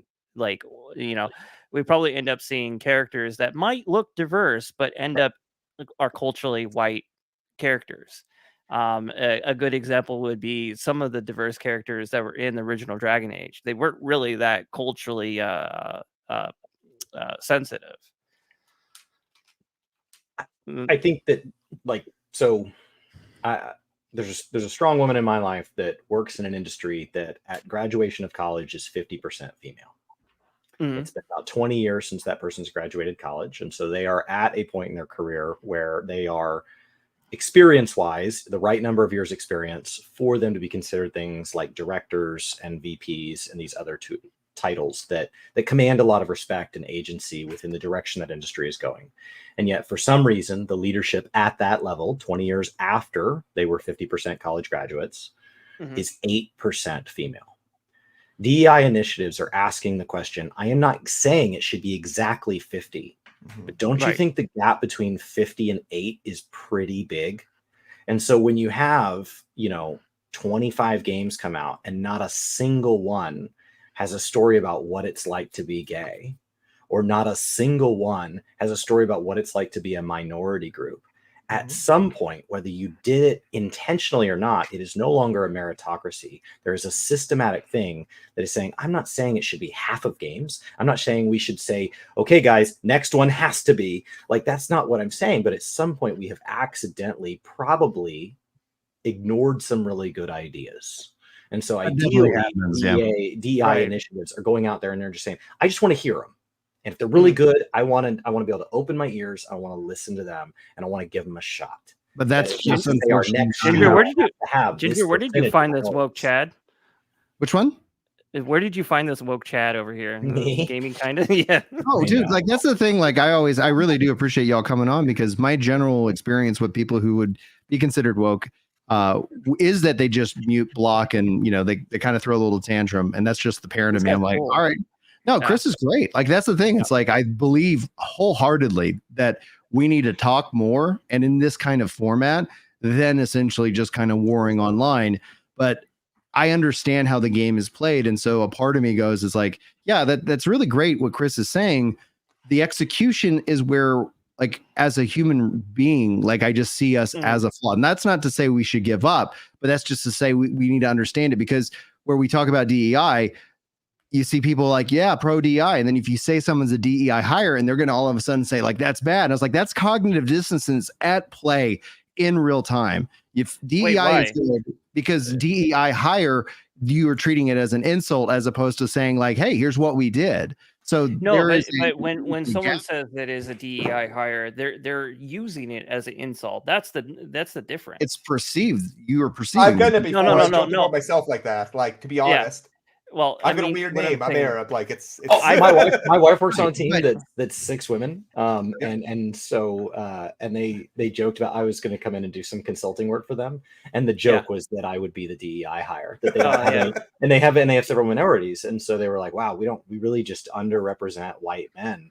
And so and it's funny because of the juxtaposition that white men are not normally the ones that don't have their views heard. Right. I'm from a group. I'm a heterosexual white male. There's not a single point in history that's been bad for me. There's a lot of wars that have been bad for you, dude. Like it's like men die in wars, like hands down. Like what year you were born could very well like have you like go say. I'm just saying, there's always a worse group to be treated as. Yeah, and that's right. Unfortunate about, I think, again, about who we are as people, because it's kind of like where you see, more information isn't actually a bad thing. Like seeing somebody and saying like, hey, I've heard that there is some crime being committed and people are getting hurt, and this is what I've heard about that. And then you're out in the bouts and you see a shadowy figure and you're like, oh my gosh, I better be safe. Like you don't have enough information. It doesn't mean that person's going to do it. And so you having more information about somebody, about like, that's where I'm like, about a culture, about a human being, it is, you see how people actually come together. And there was like, it was an interesting read that I saw, is that it was like an Asian couple, and they went around all of the United States and they had a really great time with all the hotels. There were no issues. And then they went back and called those hotels, and they then felt the discrimination. They then felt that because of that distance, because of that not personal ability, that's where you start to see that come into play. Our tribal nature starts to eke out. It's a lens. Yeah. It's a lens, right? Yeah. I don't feel white guilt. It doesn't mean I can't be aware of somebody else's reality. That's the definition of the word empathy. Empathy means that I can put myself in someone else's shoes and view the world through their eyes for a brief moment, or at least admit that their eyes are foreign to me. And maybe I can't actually imagine what that's like. My college roommate was an orphan. I cannot imagine that. I have a miserable relationship with my father. I have a wonderful relationship with my mother. I cannot imagine a world where both of those relationships don't exist. I can't picture it, but I can for a moment say, what would it be like if I didn't have either of those relationships? And I can empathize in that. That doesn't immediately mean that I have to sympathize, which then says, well, now I have to do something about it. I don't owe him anything. I don't have to feel bad that my parents are alive and wanted me. Like, I don't have to feel bad about that, but I can be aware that his life experience was different than mine. When Parents' Weekend came and my mom came out and bought me dinner, I can invite him because nobody's going to do that for him. Right. That's amazing to hear. Like you mentioned about empathy. Incredible. And I know, you mentioned you worked with a lot of C-level executives. I spent my time with them, and through so much leadership training, that's going to be one of the top skills that leaders should have is empathy. And one contrast I've noticed between this conversation we're having and funny enough, because it's just fresh in my mind, the conversation you had with Grums is the moment you started talking about, Grums mentioned the negative parts of DEI, and we talked about the negatives. Let's talk about the positives. Shut down. He did not want to have any part of that conversation. or at least that's what I observed when I watched it. And so it's very pleasing to have, you know, Ginger. If I had to guess, you lean more the conservative views. You know, yeah, definitely lean more right. I would like that's why I think it's all about nuance, because like if you were going to ask me, Brian, like where do you fall? It's like I define myself as Catholic. I've got actually a foot in both sides on different issues, right? Like it isn't a one size fits all. And that's why I've always been interested in this conversation. And that's why I really respect the hell out of people who take time to come and actually talk to me about it, whatever their viewpoints are. Like I don't discriminate in that regards. If you want to have a conversation, I'm about let's get into it. Let's get this understanding. I'm always interested in somebody else's perspective because like Chris says, like I'm not all knowing. You know, like I do not know what it's like to be a woman, but I'm not blind to what it's like to be a woman, especially in gaming. You know, and it's like then essentially you need, I think, always a nuanced approach. But this ties right back to the original kind of piece of where my worldview is in this whole issue is how much of this is algorithmically driven for that incentive alone. Because yes, all of a sudden somebody's saying something, complaining about some harassment, for example, that they received. You immediately, because you post that online, you invite the public response, and then somebody pushing back on that isn't necessarily harassment. We can all define harassment as when you're sending death threats. That's unacceptable. You've immediately lost when you've actually gone in that far side. But the other side we see it is that it's just ends up being content for content's sake, and can't put that genie back in the bottle. You know, like if this would happen, it's like people have been like in a way conditioned kind of already for that fight. And we've seen that actually happen, especially in young women with social media. It conditions their brain, like their brain waves and brain functions are different because of their nature. As soon as you start going from a consumer of social media to a poster, like that changes the game completely. And we're seeing that, I think, at an accelerated level, because the thing I've said is that it's very difficult to believe anything you see online, especially in the age of AI. Yeah, right. God is the time. Believe it if you see it. It's done. Like, well, that's where we're seeing generationally. Just 1 second, Sprague, because I will. Let's get to you just next. Like you're saying, I'm seeing generationally, the Gen Zers, more or less anything else, are going more into the real world because they're like, I don't know what. Like this is fake. They're starting to really feel like all of this online is fake, and so they're going into having a more personal. That's not one to one. That might be state by state basis. But Sprague, you were going to say something. No, I think that it's great that Gen Z and a lot of the Gen Alphas are interfacing more in the real life, because I think that's what is going to save us in the long run. Because evolutionary speaking, we've not had the internet for any significant amount of time in our evolution to be able to handle it. This is a toy. We are messing with Pandora's box here. With my dad told me it was a fad. It is. He's a systems engineer by trade. He worked on this for Raytheon and is like, this won't last. Yeah, no, it's crazy. It is crazy. This is the MK. You know, I'm gonna say this. You know, and I'm saying this with a smile on my face. This is the MK Ultra. This is the end effect of the 1960s experiment. We have all been MK Ultra into thinking that this is an important period of our life right now.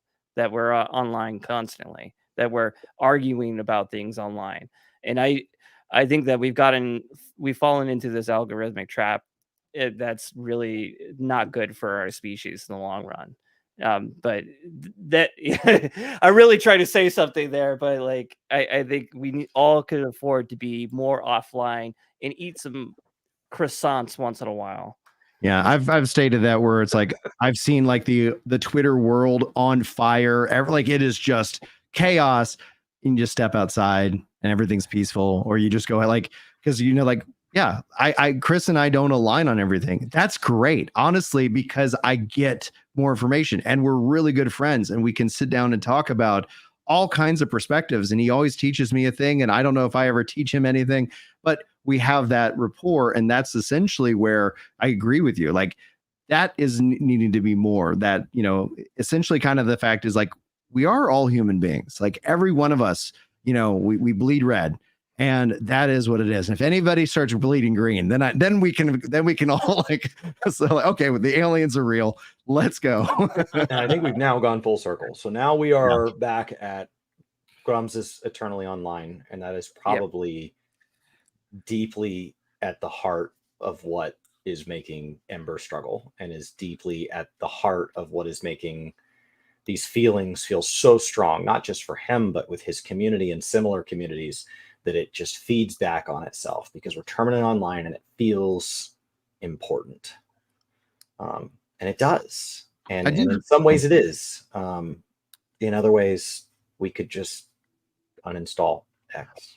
I do have at least one final question that I'd like to get all y'all's opinions on, because it's something that outside of culture wars, outside of games increasing in cost, I think the other factor that's putting pressure on gaming right now is the overall increase in gamers' expectations. And I knew that there was going to be a lot of drama going into this year because the Series X and the PlayStation 5, yes, they were an upgrade, but not like we saw from the PS3 to the PS4, not like we saw from the PS2 to the PS3. Like, we've been like conditioned for these great leaps. And then this generation came in and said, yeah, you can do 120 frames per second, but in 3 years, we're all back down to 30 frames, boys. And it's like, I understand that there is a level of frustration that's also that's brewing under the surface.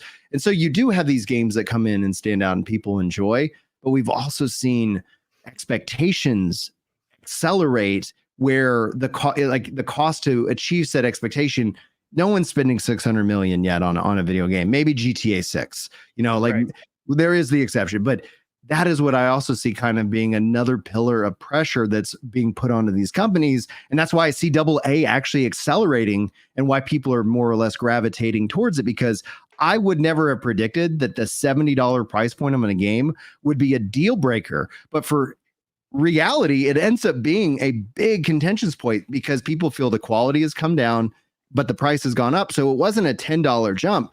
For people, it feels like a $20 or maybe even a $30 based off the quality they're getting. What do you guys think about that as an idea? I think for disclosure here, I haven't. I own a Switch, right? It was gifted to me. I haven't bought a single console since Xbox 360.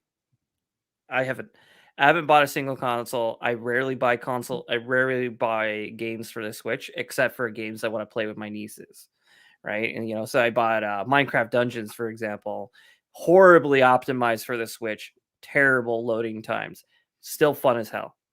Fun as heck. I mean, Nintendo looks like the genius in the room. They're like, all right, Microsoft, y'all go. But you're asking about price points when it comes to gaming disc, shipping the disc, shipping the game at $70.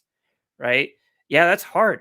We've a majority of us have grown up on paying about $60 or under for games, and then we had the greatest hits with Sony, which made those $60 games, $20 games after a year or two of release, which then created a secondary market, a revenue stream, which was great. But now we don't have that. We have microtransactions, we have DLC that comes later that fixes the game. There's a lot of like disenfranchised gamers when it comes to these games getting shipped that are so buggy and stuff like that. And that's, again, the pressure that comes from these publishing companies that are pushing out these games that are relatively unfinished because they want to make their KPIs. They want to make their profit margins. I think that games should be $70. Some games should be $80 as long as the developers are getting paid from that share. But the reality is, they're not getting paid from that share. They're getting paid from the future potential earnings of a game, not the actual sales. And that's why it's really hard for them, because they don't know where their next paycheck is coming from. They don't know, whether or not they need to stay in the location. Like if they're based out of San Francisco, right? It's just really hard for them. From what I hear from all the people who are leaving California and coming here, like, it is expensive out there. Somebody would try to recruit me out to California, and I was like, there is like, the numbers don't make sense. Like, I can't No. live out here. I did all that those earlier real in estate the year. I companies. got a job that doubled my salary to move me to DC, and then I got there and go, oh, they got me good. They got you. They got me good. I felt like I was winning. I was not. They tricked me. The biggest boon was those 2 years that everyone was work from home. Oh my God, that's amazing, right? You had a Seattle salary, but you moved to Omaha, Texas. I think Still that's honest, honestly right? one of the things. Like, I'm all about remote work, having been doing it also for so long. I told my wife, I was like, I don't know what the number is to get me to leave a remote work, but it would be really ridiculous. Like something where it's like, okay, I can do this for a couple of years and then I'm done. It's like, Right.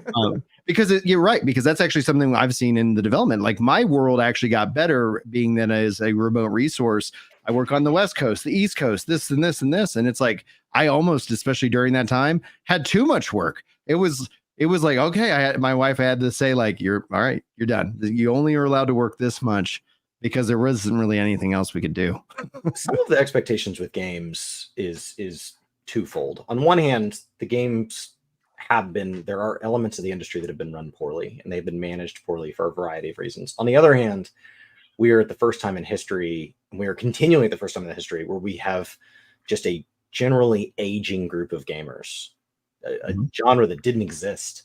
And so, I got my first Nintendo in 1987 and was playing Contra in my living room and Tetris. And like, this was an industry that didn't really exist. And now, years later, some part of me wants to chase that first feeling of Ocarina of Time, of going to school at lunch and drinking my boxed milk and asking how I get past this boss. And the next Zelda game's not going to give me that. It's not. I've played too many RPGs since then. The boss is just not going to shock me or stump me. And if it does, I'm going to Google a YouTube review and then, there's the trick. And like, it's just so hard to get back that sense of discovery. And I know it still exists because you said you play with your nieces. I play games with my nephew and my niece, and they remind me that sense of discovery is still there. Yeah. When they pick up their first Pokemon game, which is like the 80th game in a row of basically the same thing. And he's telling me about his discoveries. And he's like, I'm going to have a team of all fire Pokemon, Chris. And the next time I see him, I go, how's that team going? And he goes, Chris, you can't have all fire Pokemon. And he's discovering this. Like he's explaining it to me. And it's this and he's got spreadsheets, and I got him a little journal, and he's got he's terrible handwriting. And he's got these little charts he's making and graphs. And he's like, Chris, have you heard of resistances? And I'm like, tell me more. And like, it's just so fun to have him share this passion, as opposed to when I download a game, I'm already like, what's the best build? What's the best build? My oldest yesterday said ooh, and when you said it earlier, Sprague, I was like, me and my wife were like, what? Where have you heard that? We found it very funny. Go ahead, Sprague. So that's it. That's sharing games with a young person is a way to get back. Now, that's not gonna overcome crappy products. But there were crappy products when we were kids. There are crappy products now. It's not going to overcome crappy products. Spending hard-earned money on something and then it turning out poorly is a frustrating experience. The one advantage is that $60 when I was a kid was something that took me all year to come up with. And my nephew can raise it mowing 3 yards. So like his one advantage is that as long as he can avoid microtransactions, he can get a lot of games. And he does. He has a lot of games. So that like microtransactions are frustrating. But that's what that is. I guess that would be my final thought. Sprague was having some connection issues earlier, so it's like we'll see if he pops back in. McDizzle, that was a question to you. The show is yours. Yeah, it's the price of games, as you mentioned, gaming kind of. Did you say 1987 you got an NES? Yeah, I still have it. Same. I'm not going to ask how old you are, man, but I would have guessed a lot younger. But yeah, same deal with me, dude.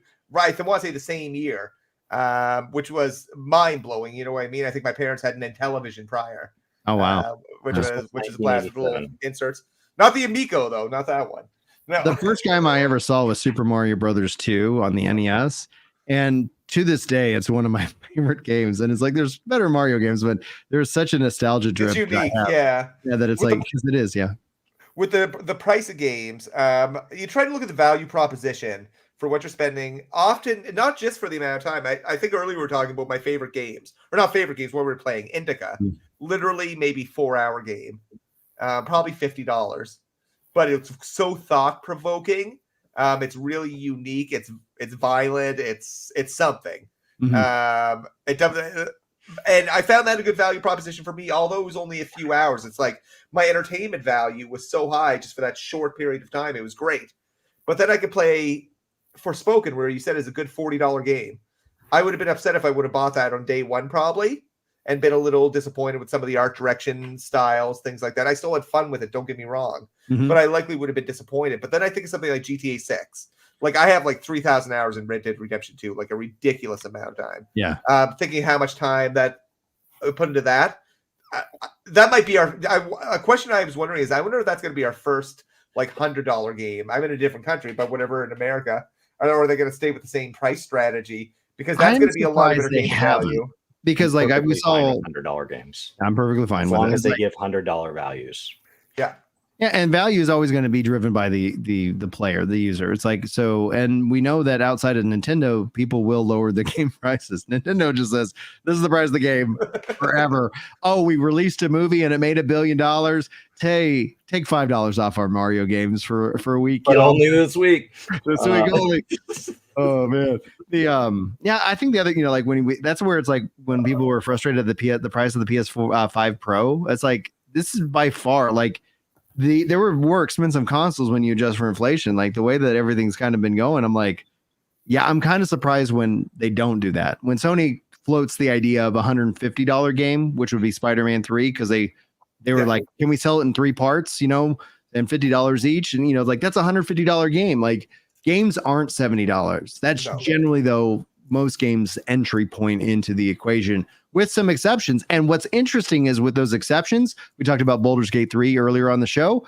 You end up seeing the opposite happen, where gamers are like, how can I give you more money?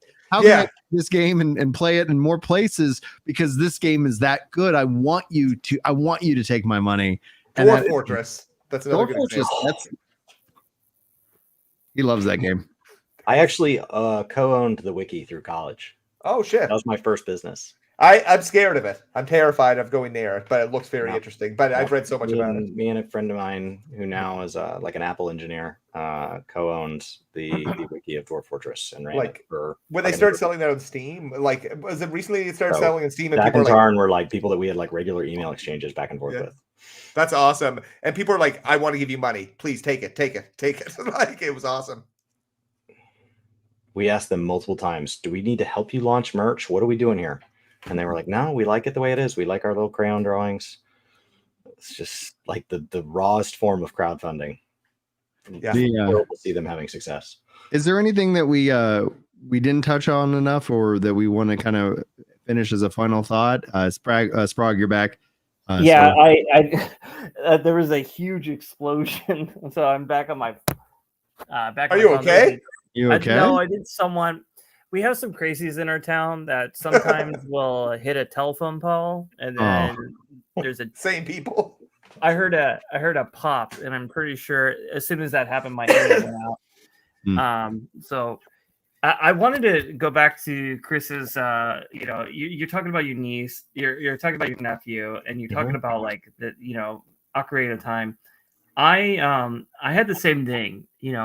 Imagine being 11 and you have 2 cases of Livewire and Night Mountain Dew, and you're playing Halo Combat Evolved with your best friend, and you're just eviscerating each other with one-on-one rockets and stuff like that, and using the Scorpion tanks and doing all that.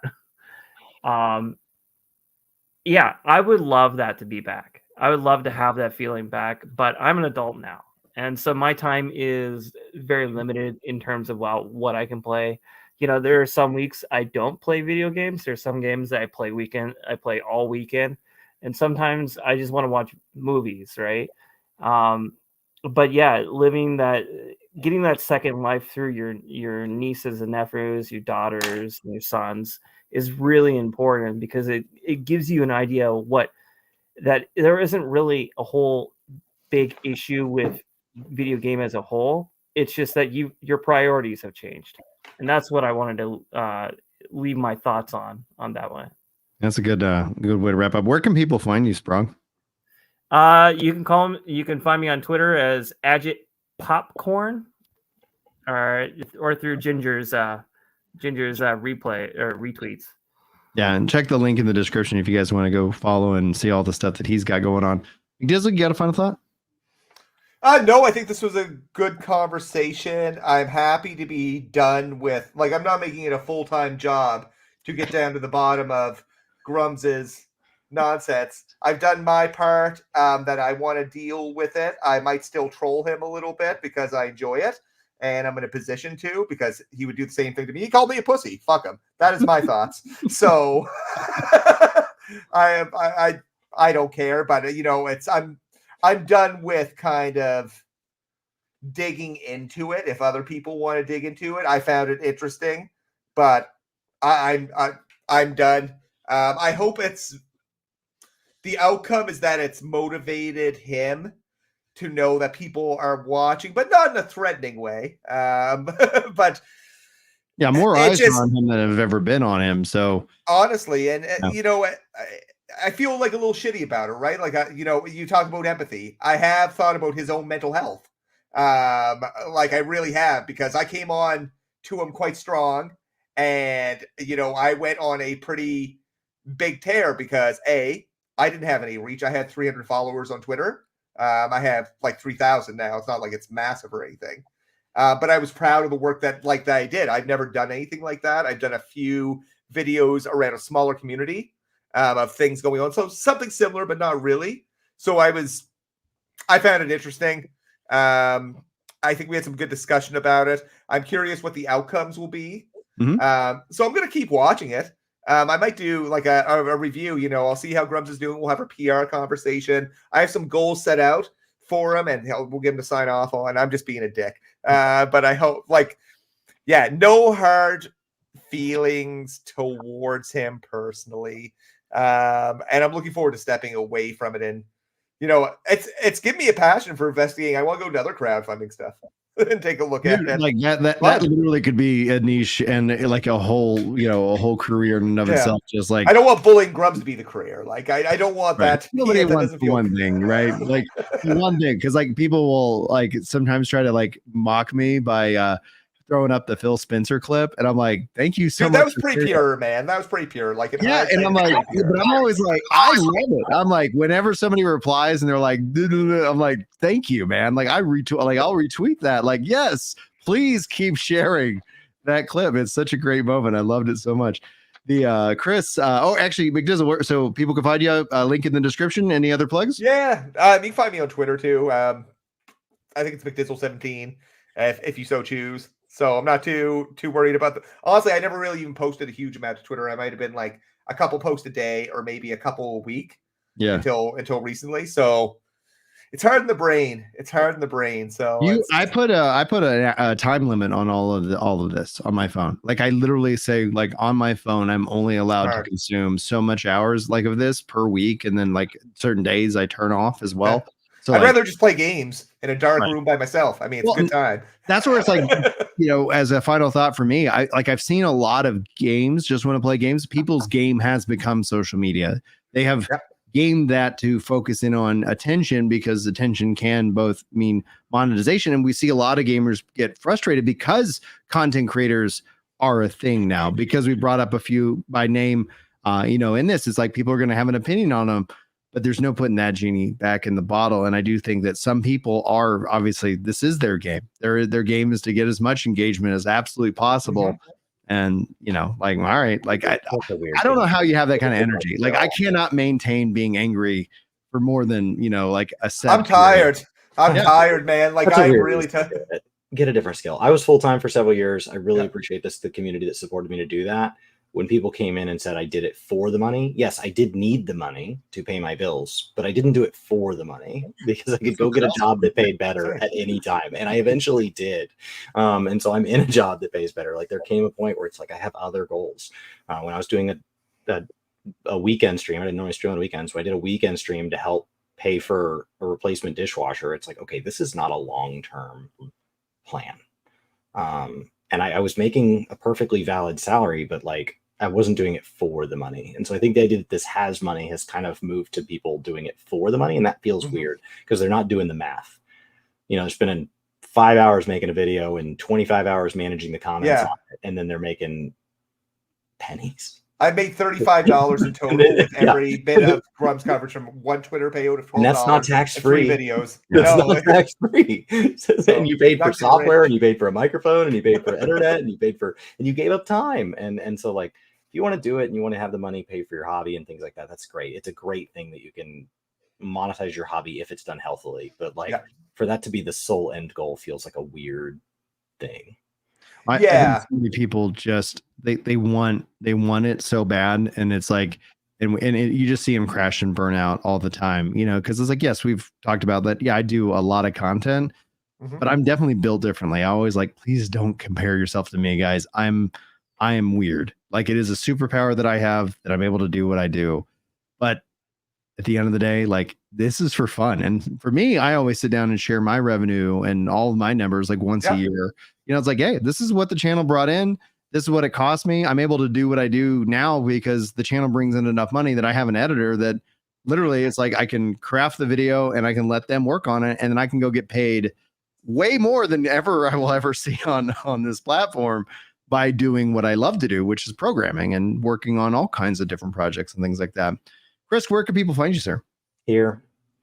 I've been doing shows on Fridays. It's neat to do a Monday night show. We were up past my bedtime. What? Oh, dude, I go to bed at 8, so I'm well past. I go to bed at 9:30, so we're quarter after midnight here. 45 minutes after mine.